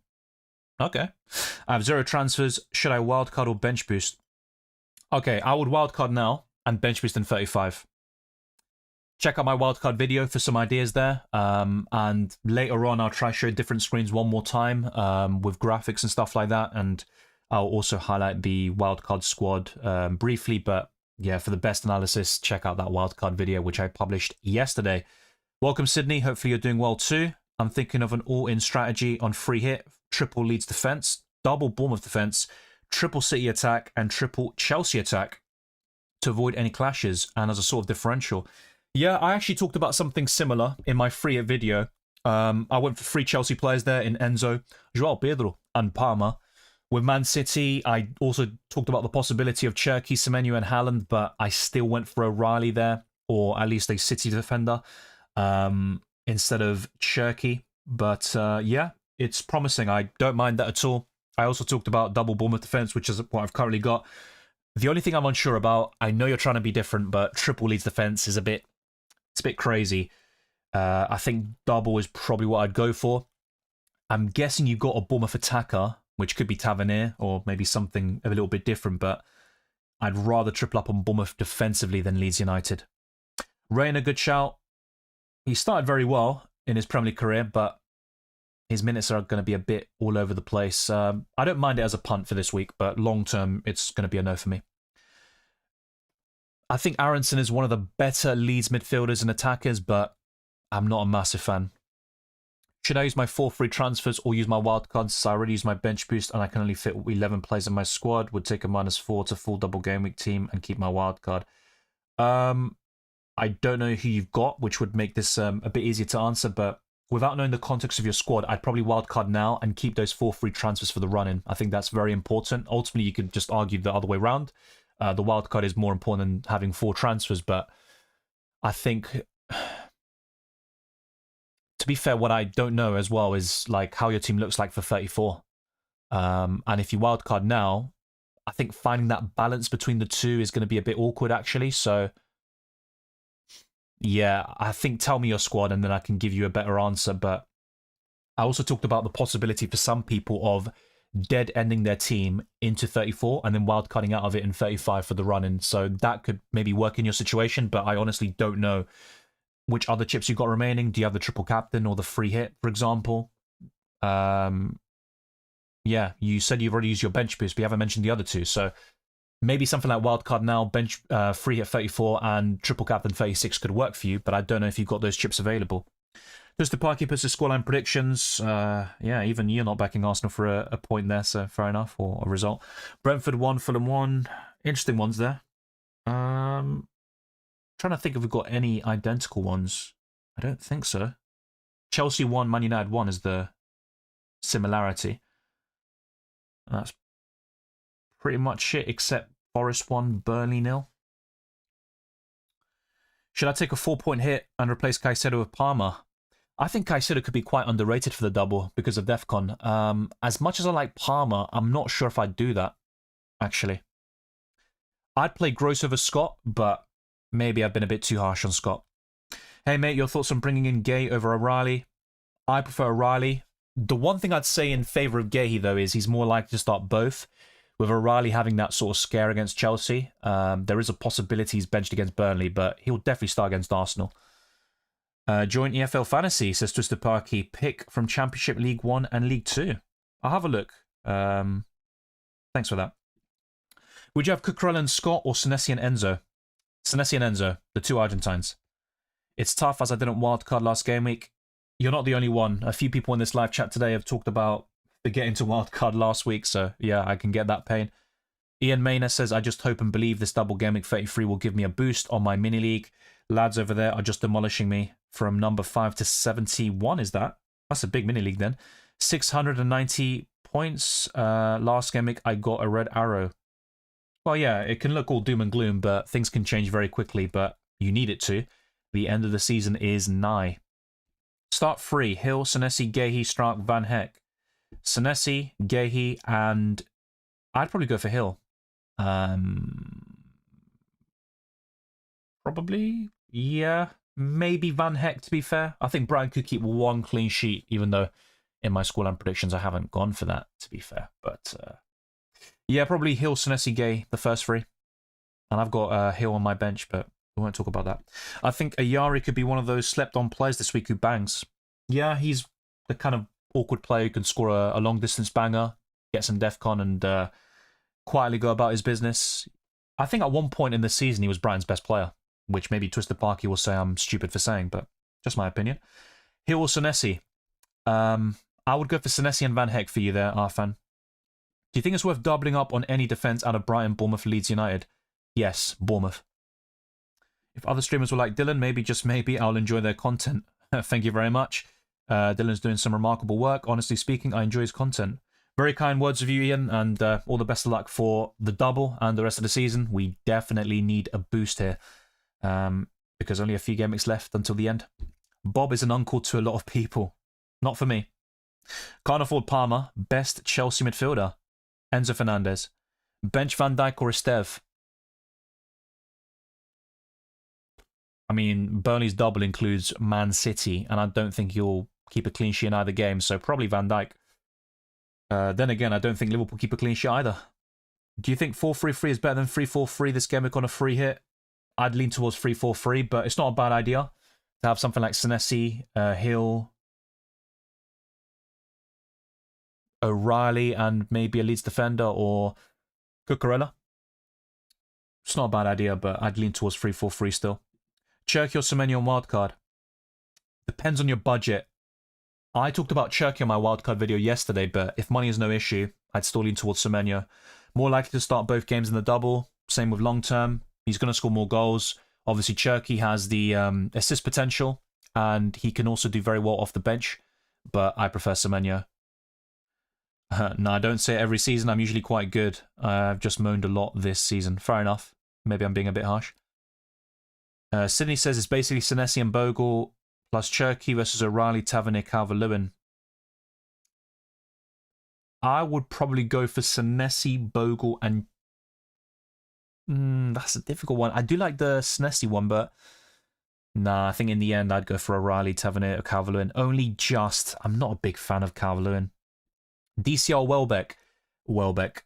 It's an online exam. It took me half an hour. I got Calvert-Lewin, Cucurella -4 bench boost. Was that part of your exam? Interesting. Yeah, fair enough. I don't like Calvert-Lewin much, even Cucurella, but they double. -4 for a bench boost is fine, I guess. Thank you as well, by the way, to Fadid for the super chat. Hopefully I haven't butchered your name. I think I have, by the way. Fadij. Apologies for that. I'm not sure about that easy. I mean, Arsenal could draw, and City would still be worse off. So it's a do or die match for City, because if they lose, the title's over for them, practically. But then again, with Arsenal, it's never over, because they will just... if they were to beat Man City tomorrow, they'd probably just drop stupid points the week after. So I just hope Arsenal can get it done. It's about time. And yeah, too many injuries and stuff, but I think Arsenal have just not played well recently. Any players from this list with a single game that you can suggest? Just only two. Yeah, Bruno and Thiago. I do like the others though, but yeah, I'm sticking with two. Hi Dylan, good luck to you this week. Likewise, Lambie, thank you very much. Is Raya, Gabriel, Wilson, and Esteve a good enough bench boost? It's decent. You got a doubler in there. Two Arsenal players, which is good, but they're facing Man City. And I think Arsenal will concede. Hopefully I'm wrong. I really hope I'm wrong, but yeah, it's an okay bench boost. I've been starving for glory forever. Promotion trophy, love it. Yeah, obviously, people can say Arsenal fans are entitled and spoiled, but it has been a while. Twisted Puck is saying tears in my eyes. I hope I don't have them by the end of this week, unless they're tears of joy. Aronson or Rogers? Aronson for the double, really. On bench boost this week, went Bowen to DCL. Yeah, I can see that. I mean, Bowen is quite underrated. I do like him for blank game week 34, but I'm guessing you got the free hit for that, so not too shabby. Yeah, I think DCL hopefully can produce, so then I can go easy on him. Big Sam says, I think Ekitike, Haaland, Bruno, Palmer, Wilson, Gross, Anderson, Hill, -8. It's okay for bench boost. Okay, yeah. Even for the -8, I actually like these moves. All of them. Obviously, Wilson's a good asset, but I think Gross makes sense. I'd go ahead with it. -8 and bench boost. Looks good. Very solid squad there. I have to use a chip to change my team for sure. Which to use, free hit or wildcard? Probably wildcard and free in 34, because a lot of the players you bring in for the wildcard now, who will double this week, have good fixtures in 35, and then by that stage, especially if you have plenty of transfers at your disposal, you can then bring in more Arsenal players and stuff like that. Bruno Fernandes if you decide to sell, so I'd wildcard now and free hit in 34. Sell Gabriel to Cucurella? No. The only reason I did that was to get Senesi in my defensive line. Otherwise, I wouldn't have done it. Would you bench boost with 11 double game makers, starting with Raya, Gabriel, Bruno, Van Heck on the bench? Yeah. I mean, Bruno and Van Heck is probably enough to save that bench boost. I'm not that bullish on the double up in the Arsenal team, but hopefully they prove me wrong. Lamby says, bench boost, went Bowen to DCL, Gabriel and Bruno Fernandes still in the team. Yeah, I get that, and it's good having them for the run-in.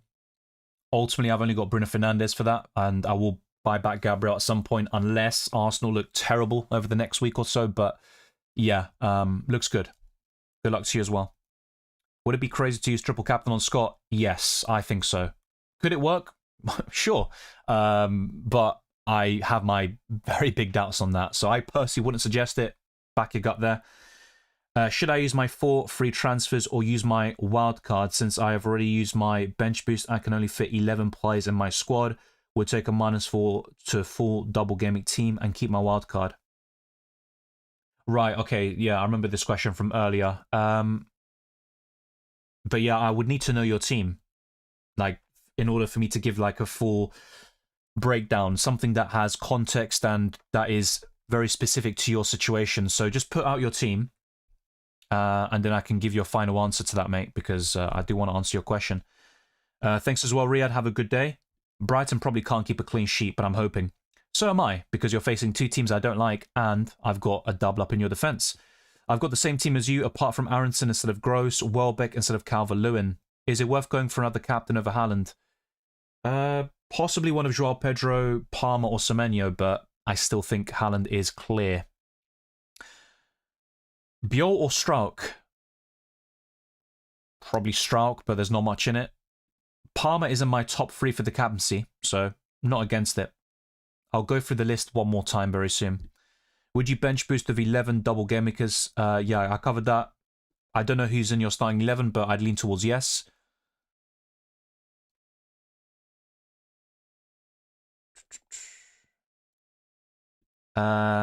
Yeah, Heated Gaming, I'm pretty sure I went through your question earlier, so just to reiterate, I would wildcard now and bench boost in 35. Marek says, I'm not sure who to transfer out for Gabriel. I don't think about clean sheet, but one thing is I will not bring him back too expensive and don't see good picks. Well, that's what I mean. You don't need to force it. So maybe in your situation, it's better to keep Gabriel. And I ultimately sold him for Cucurella on the wild card to then get Senesi. But if it wasn't for that Senesi transfer, I wouldn't have done it. So I think it's probably fine just to keep him. Matthias Presler says, bench Henderson, Anderson, Senesi, Stroud, what to do? 2 free transfers, 3.1 on the bank. Bench boost active. Who should I get in for Anderson? Possibly Tavernier, but who do you have? You've got Senesi and Scott already. Yeah, you've got a Bournemouth spot available. I don't mind Tavernier too much. In an ideal world, I'd recommend Palmer, but that requires a transfer elsewhere to fund that move. Maybe Van Dijk out. So what I'd probably say to you is Van Dijk out to a Leeds defender, and yeah, then do something like Anderson to Palmer. That could work for you there. Alexander says, Rodgers, Cash, Anderson, Szoboszlai to Palmer, Okafor, Strauch, Van Heck, -8. I'd lean towards yes. You are getting rid of some decent players there, but I think Palmer alone could pay off those hits. In the bank, bench boost, I have Gabriel, Van Dijk, Wilson, Thiago.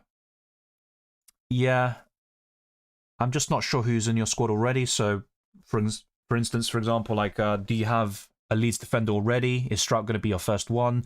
Is Verbruggen in your squad?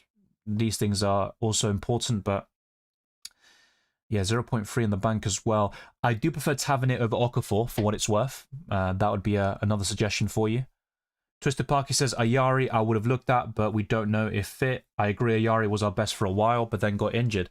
I'd also be curious to see if you think Welbeck starts both matches, because I've got Rutter starting in the second one, but we can talk about that soon. If I went for that all-in strategy, a 0-0 in that Bournemouth Leeds game would be generational.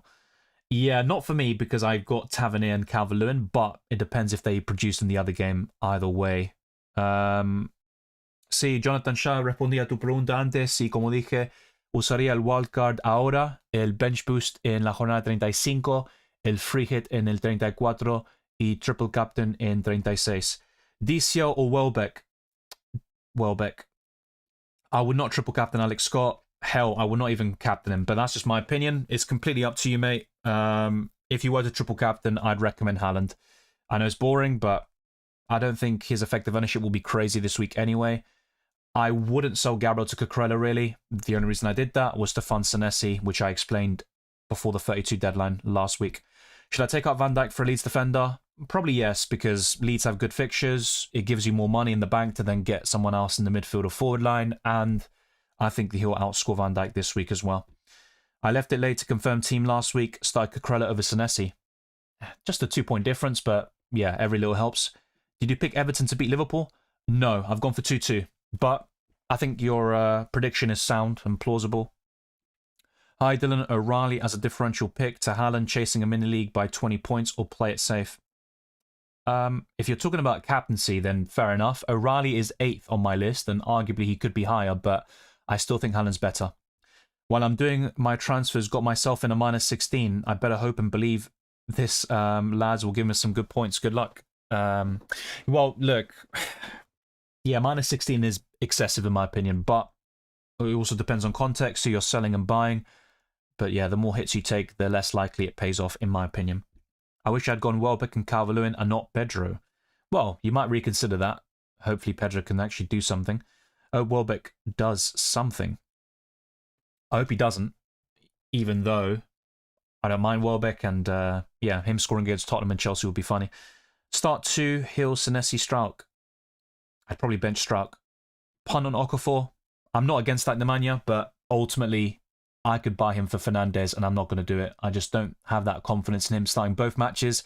Let's not forget Leeds are also in the FA Cup semi-finals against Chelsea, so we could see some rotation there. Okay, I have gone for a lot of questions, to be honest, and thanks to the moderators as well for keeping things flowing, but yeah, I've basically covered all of these. I don't think Matoma starts today. I'm going to go through that very soon, by the way. I think he starts the second match against Chelsea. Rayan or O'Reilly? O'Reilly. Okay, so we've got 40 minutes left. Not much time. So let me whiz through the other graphics and stats. So in terms of the FDR, so assessing the quality of the fixtures from now until the end of the season, Brentford, Burnley, West Ham, Bournemouth and Liverpool are in the bottom 5. Even Chelsea and Manchester United are right down there. In terms of the top teams, Man City, Leeds, Crystal Palace, Wolves and Arsenal complete the top 5. With predicted points, we've got Haaland, Guehi, O'Reilly, Gabriel and Semenyo right up there. Sorry about that. Don't know what I was doing. Bruno Fernandes, Aït-Nouri, Palmer, Thiago and Saka are in the top 10.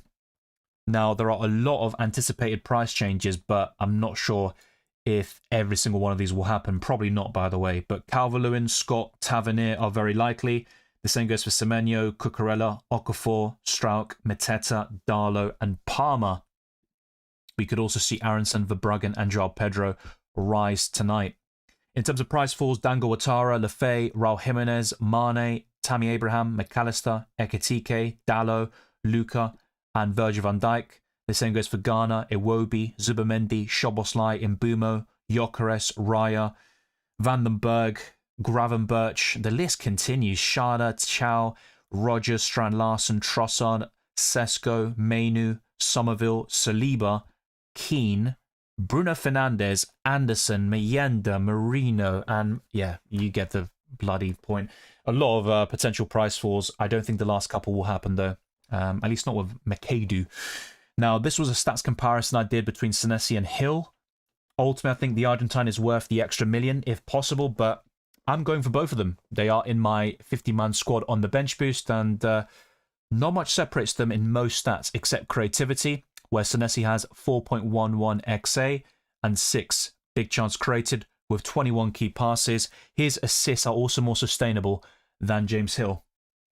So in terms of the best wildcard squad, I talked about this recently. So you could have this sort of set up for the 35 bench boost, but if you have plenty of transfers at your disposal, you could go for this sort of team and have as many doublers as possible. I mean, there's even one on the bench here in Pascal Strauch, but it all depends on your budget. I would free hit in 34. If you are wildcarding this week, you would have to go for fewer doublers in order to then navigate 34 seamlessly, because otherwise that's going to be a big pain. On the free hit now, for 33, I would go for something like this. Start one of Verbruggen or Darlow with either Strauch, Hill or Van Heck in your starting 11 with Senesi and Mark Guehi. Enzo, Palmer, Semenyo, and Tavernier, Joao Pedro, Haaland, and Welbeck. That's the sort of rough team. The expected points is also 96.8. It could rise, though. No, it doesn't with Hill over Struck. So they are favouring Leeds a little bit. What about Dahler for Verbruggen? Nope, it goes down by 0.1. So you know what? Let's bloody leave it. Otherwise, I'm just going to make it even worse. With FPL Challenge, this is my current team. I've got Darlow, Senesi, Jadon Anthony, Haaland, Joao Pedro, and Welbeck. I might end up keeping things as they are, but yeah, the other possibility is just going back to Bruno Fernandes over Jadon Anthony, or picking a player who specifically gets fouled a lot. I mean, people have mentioned Scott earlier in the live chat. That could work, but I'm quite happy with this team in general. I mean, the only question mark I've got really is with Jadon Anthony. So, I'm not going to show my team selection graphics. I've already done that earlier, and yeah, I think it's quite self-explanatory at this point. These are my scoreline predictions, which can also inform you in terms of certain decisions I would make in terms of starting this player or the other, who I think will keep clean sheets. I've gone for Brentford 3, Fulham 2, Leeds 2, Wolves 1, Newcastle 1, Bournemouth 1, Tottenham 1, Brighton 2. So I think Twisted Parker, we have the same prediction for that one as well. Chelsea 1, Man United 1, Aston Villa 1, Sunderland 0, Everton 2, Liverpool 2, Nottingham Forest 1, Burnley 0, Man City 3, Arsenal 1, Crystal Palace 2, and West Ham 2.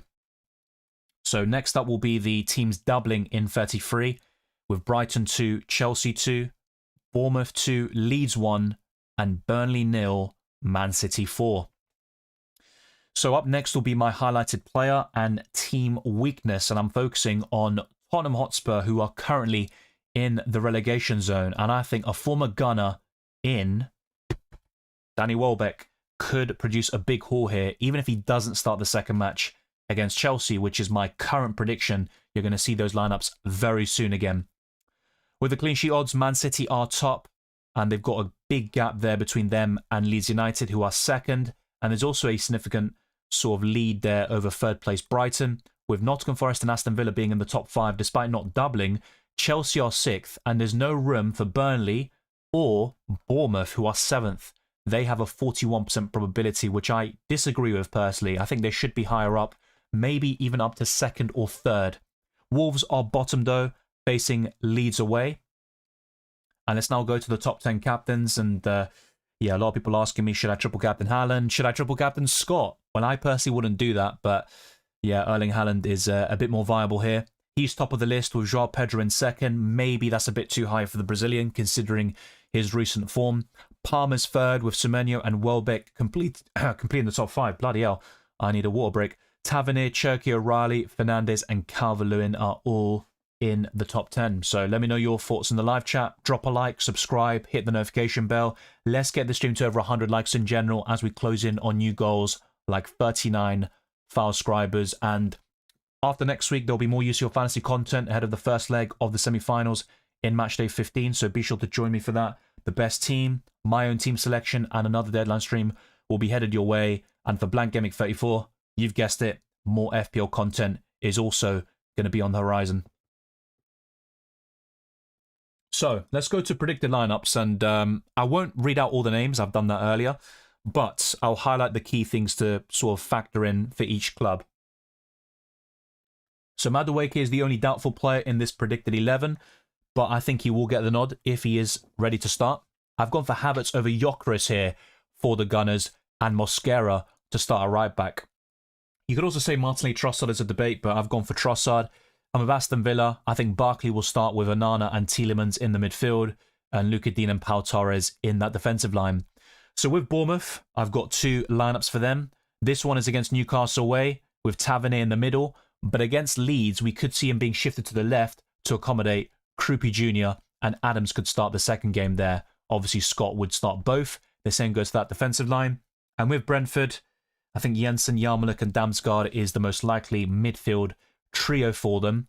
And Lewis Potter is my only concern in this predicted lineup. Next up is Brighton. Boscagli should start this game, but once Dunk is available against Chelsea, I think the English centre-back will return to that starting 11. The rest of that defensive line should be quite nailed on, but Ayari isn't necessarily going to be that. I think Minter will start on the left against Tottenham with Danny Welbeck up front, but we could see something different against Chelsea with Mitoma and Jorginho Rota. I've gone for Hinshelwood again, James Milner and Lewis Dunk as the key changes. In the Burnley game, or I should say in Burnley's match against Nottingham Forest, I think they'll go for this starting 11. Lauren is now back from suspension, but we could see a few key changes against Man City, which include former Citizen in Kyle Walker, Humphries being moved to centre-back, Florentino Luis displacing, in that case, Lauren, and Bryn Larson in place of Edwards. Let me know your thoughts in the live chat too. With Chelsea, who even knows at this point, but I think Enzo Fernandez comes back in against Man United. Fofana could start both games in the double, although I'm not too sure about that one. I'd be more convinced about Cucurella and even Gusto to a certain extent. I also think Caicedo, Palmer, Joao Pedro and Neto will start both games in the double. And for this one, I've gone for Enzo to start alongside Caicedo against Brighton away. Chalobah could make a return to the starting 11, but maybe Fofana will be dropped or at least rested for the second match. And I've gone for Esteval and Neto as the wingers for this double game week against Brighton. Now in the Palace game, this is my prediction here. So Lacroix should miss out, and that would mean Chadi Riyad, Canva and Richards as the defensive trio. Lerma and Kamada in central midfield. Sarr, Bino and the info Mateta leading the line. With Everton, I think Branthwaite will start over Keane once again, and the rest is quite stable at this moment in time. Moving on to Fulham though, we could see a few changes here, like Lukic partnering Sandenberg in the midfield and Iwobi playing further forward. The other doubts would be Robinson or Sessegnon at left back and Jimenez versus Moniz, but I've gone for Sessegnon and Raul Jimenez here. Next up is Leeds United, another team doubling in 33. So I've gone for Darlow in goal. I've also gone for Ampadu and Tanaka in the midfield, by the way. Aronson, Okafor, Calvert-Lewin as the front three. But if there were to be a change in between both games, I think we could see Gruev start in the midfield, but it all depends on their lineup against Wolves and also in the FA Cup semi-final against Chelsea. With Liverpool, we could see Engamoa start on the left, Salah on the right, and then Wirtz just ahead of Gravenberch and Szoboszlai. The alternative, actually, apart from Isak versus Gakpo, is for McAllister to start in place of Rio Engamoa, and that could push Florian Wirtz to the left-hand side. We're now approaching the last couple of teams, including Man City. I think this 11 against Arsenal is more predictable. O'Reilly at left-back and Rodri, Cherki, Bernardo Silva all up there with Semenyo, Doku and Haaland. But I could see a lot of rotation against Burnley. They've obviously got the FA Cup semi-final against Southampton in between, so we could see Gonzalez, a Nuri start, maybe another change in that defensive line. Also Savio with O'Reilly in the midfield and Reinders. But of course, let's not forget Phil Foden. That's a player that I can't really shake off. I think Foden could start against Burnley, actually. I think it's more likely than the FA Cup semi-final against Southampton. Maybe I'm wrong about that, to be fair, because with this current prediction in mind, I would expect Foden to start against Southampton and then Reinders against Burnley. We'll see how that pans out. With Man United, I think Mazraoui and Dalot will be the fullbacks, but they might be switched in this case. Luke Shaw at centre-back because of all the injuries and suspensions that United currently have, and Mbumo to return to the starting 11. With Newcastle United, I think Osula should start up front with Gordon on the left, Elang on the right. Bruno Guimaraes is available, and another key debate would be Botman versus Byrne at left centre-back, but I've gone for the Dutchman, and I think Miley will start in the midfield with Ramsey and Tonali. Nottingham Forest have two yellow flag players in the starting 11 in Murillo and Hudson-Odoi, so I think both of them will start in this stable 11. And with Sunderland, I think O'Neill will reclaim his spot here at centre-back, Mukiele on the right, and the rest has also been very solid recently. Tottenham Hotspur will have Dancer replace the injured Christian Romero, who will miss the rest of the season, and I think Archie Gray will start once more with Conor Gallagher in the midfield. And with West Ham, they have a very well, consolidated 11 now with Walker Peters at right back, and the rest is what I predicted in the previous game. And the last team is Wolves. I think Mane will come back into the starting 11. He's about to face another price drop in FPL, according to the websites I've covered earlier. And Totti Gomez could be the right centre-back. Doherty is currently doubtful. If he's fully fit, we could see him play there. But Mosquera will not play against Leeds away. So that's it. I've covered it extensively. We've got like 1 or 2 minutes left until the deadline. So just to reiterate, I've got Verbruggen in goal. Darlow is my backup goalkeeper, if you will. Van Hecke, Senesi, O'Reilly, Gross, Palmer, Semenyo, Tavernier, Joao Pedro Weiss, Haaland captain, and Calvert-Lewin with Hill, Cucurella, and Bruno Fernandes completing my 50-man squad. The only player to not double is Bruno Fernandes, but I've got him ready for the run in here. I actually lost the chat, by the way. I think YouTube had an issue, not my internet this time, or the device. So I'm just going to get the chat back up and answer a few questions quick fire. Yeah, guys, lock in your team right now. The team, yeah, it's already lagging. Yeah, I'm not too surprised about that. Too risky not to captain Haaland. Don't get me wrong, you can captain somebody a little bit different. I'm not completely against that. It's just, I personally think Haaland's the best captain this week. If you are triple captaining, I would lean towards him. Well, there's no rush for a challenge right now, mate. I'll do that after the deadline. And I also just went through it like 5-10 minutes ago, so going through it again immediately after makes no sense.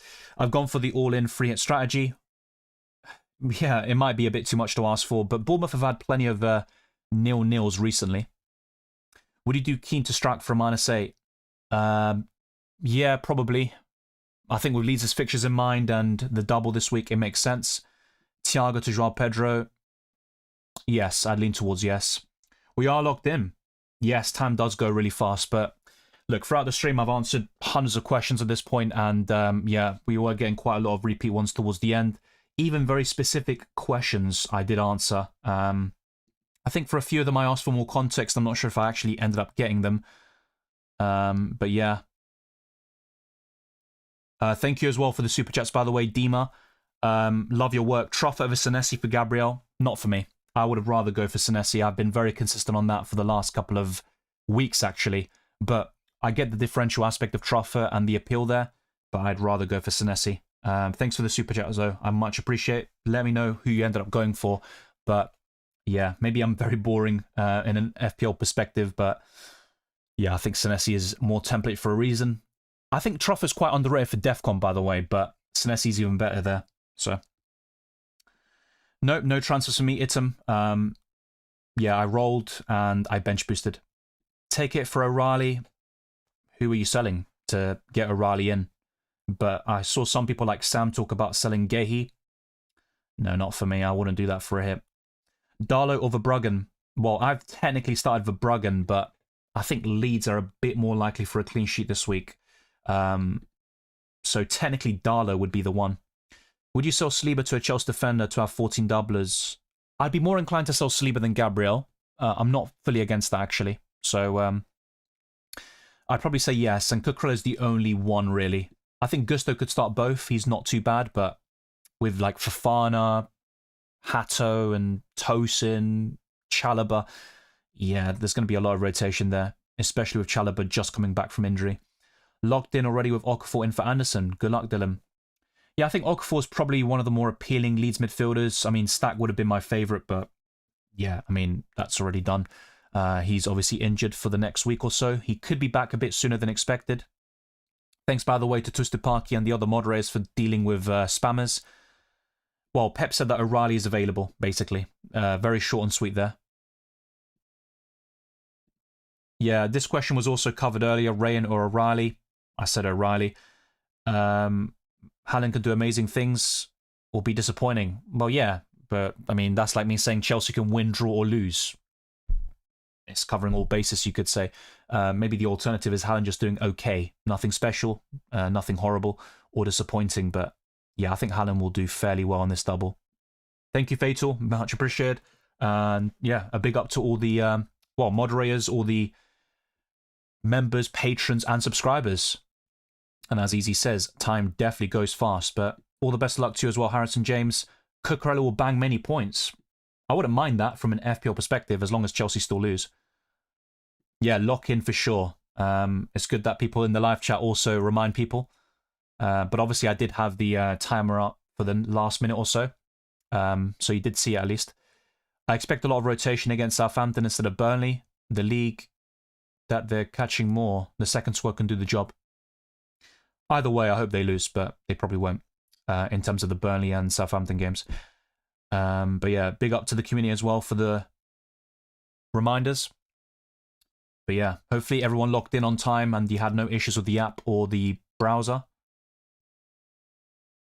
I went with Cherky as my captain. I think he'll start one of the games, not both, but he has been getting more minutes and starts recently, that's for sure.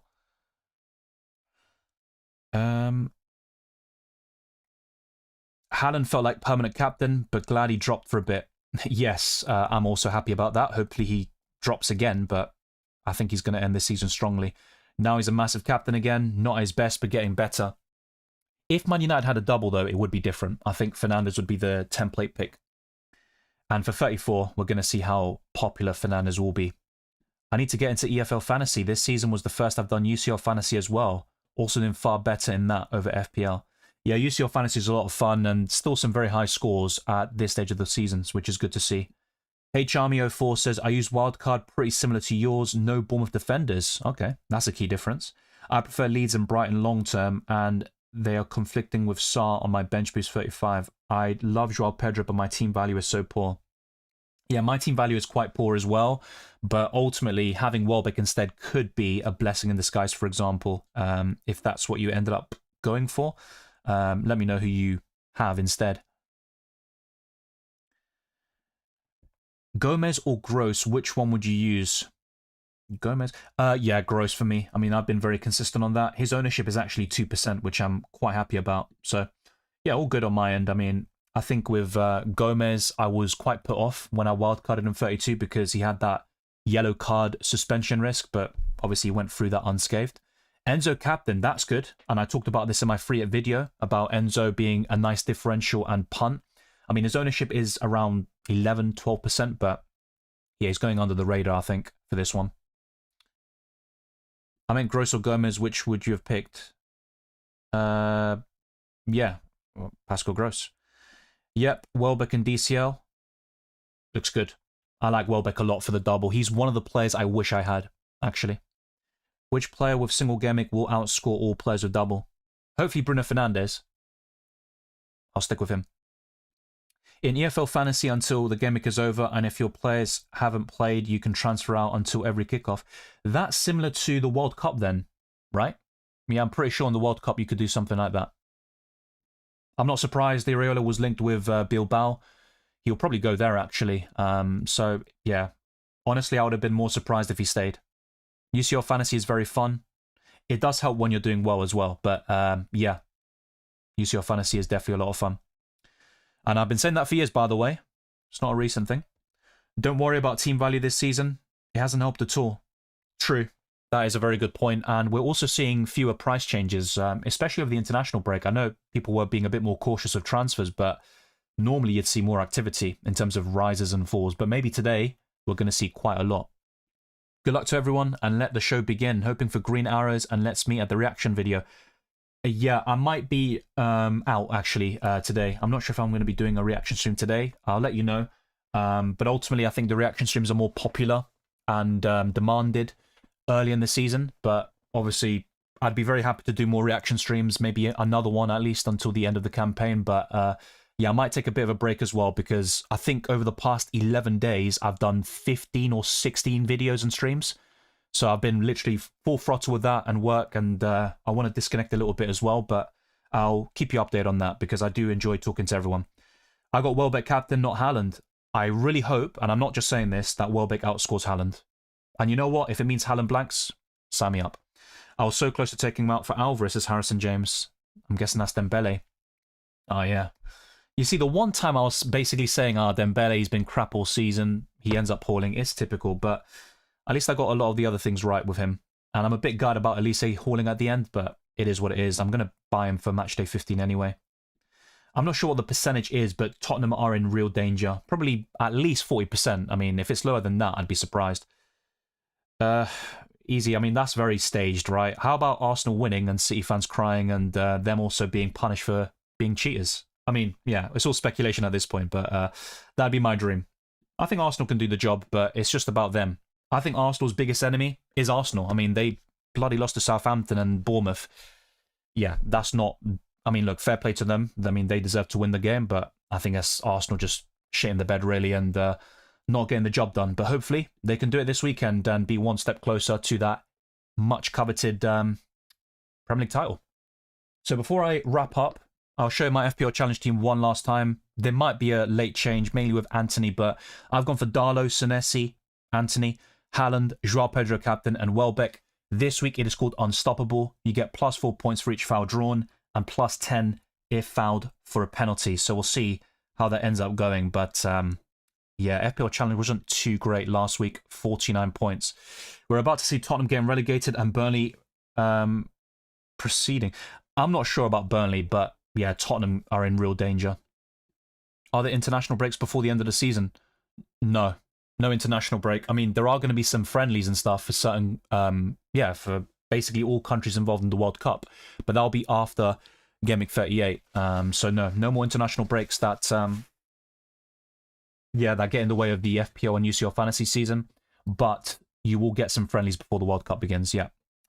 Coventry, yeah, they got promoted yesterday. Very impressive by Lampard, and good to see them back. First time in 25 years. In EFL, to maximise captains, top scorer that week becomes captain, and you get team pick once, where you can pick an entire squad from one team. There are tons of doubles and Port Vale triple next week. It's been a while since we had a triple Gameweek in FPL. I think Gameweek 35 of the 21-22 season, or maybe 2020-21, which I covered on this channel. Yeah, good times. I had like 3 United players from that one for sure. I saw Gabriel. I'm shaking, bro. I mean, he is facing Man City away, but I really hope Gabriel scores a bullet header. I mean, I saw them last week, but Arsenal over FPL points all day long. Ideally both, but yeah, I'll definitely take the Arsenal win. Could see Millwall promoted 1 point behind Ipswich. Yeah, I mean, we'll see. We're going to have a few fresh faces in the Premier League next season for sure. 8-point lead in my UCL mini league. I need to hold on. That's a very close one, and despite things becoming more template at this stage of the season, 8 points could easily swing still, with 3 match days remaining. Arsenal bottle up just at the end of the league. They usually just pour hot coffee on themselves. The thing is, like, I think Arsenal against Bournemouth, they just look nervous, but what I don't get is, why are you nervous when you're 9 points clear? You can go 12 points clear and then literally put less pressure on yourselves, so it's very weird. I think it's a mentality issue, but yeah, hopefully Man City don't win, and yeah, Arsenal get a big win. What's up with Rodgers on pens? Well, Watkins is terrible from the spot. So, yeah, I mean, I think Tielemans is another one who can take penalties for Aston Villa. Yeah, I don't think Villa have many reliable takers, but I think they'll win Europa League, for what it's worth. Not Southampton promoted. I really don't like Southampton, just because they always get a result against Arsenal. Not always. I mean, we did the double over them the last time they were in the Prem, but yeah, a lot of times, especially at St. Mary's, I don't like Southampton that much, to be honest. I mean, good club and stuff, but yeah, I'd rather someone else get promoted instead. The only good thing about it is getting revenge on them, I guess, but yeah, I mean, I'm just more pissed off at Arsenal than anything else. Port Vale triple is good this week. Only problem is they've been terrible this season. I mean, they lost 7-0 to your favourite club, Chelsea, so that says a lot. All right, thanks everyone. I'll see you all very soon, and there will be more content for Blank Gameweek 34. The plan is to do a transfer tips, a best wildcard squad, and a team selection. If you want to see anything else, like a reaction stream or something else, I mean, best free hit squad will probably be on the horizon too, then let me know. And for UCL Fantasy, of course, there's going to be a lot of content for Matchday 15, so make sure to like, subscribe, and all that good stuff. Also hit the notification bell so you're always up to date on my content with FPL and UCL Fantasy. Share as well, hype, and all that good stuff. Check the links in the description for my Discord server, Twitter, Instagram, Blue Sky. You can find me by typing FPL Dylan or Dylan RCM. And check out my Spotify. Leave a 5-star review on that platform. Join the FPL Challenge and FPL Leagues. It'd be much appreciated. Twisted Parky saying Millwall fans a bit scary, but they allow homeless in for Christmas kickoffs every year. That's a good initiative, but yeah, you are right because yeah, Mill were a bit rough. I mean, they have that sort of reputation anyway. They are infamous for that, but it is what it is. I got Tielemans start of the season because of pens, and he was damn awful. Quality player, but FPL wise, he can be hit or miss. The mistake of Chelsea have Bluco as owner. Yeah, but Chelsea are back to default settings. This is how you were before Roman Abramovich, you know? He was the most important person in your history, and now we're seeing Chelsea going back to their normal level. Thanks, everyone. I'll see you very soon. Enjoy Double Gameweek 33. I wish you all the best of luck. Get those green arrows, and most importantly, of course, have fun with the football, which has, yeah, it's been very tough this season at times. Even in the last campaign as well, I said this multiple times, the quality of the football has maybe taken a downturn for the last couple of years, but hopefully we do see an improvement and Arsenal win the league. Thank you very much, but I'll see you very soon, of course, and we'll use your fantasy and FPL content. I wish you all the best of luck until the end of the campaign, and of course, keep your eyes peeled for those upcoming videos for those two fantasy formats, and let's finish this season as strongly as possible.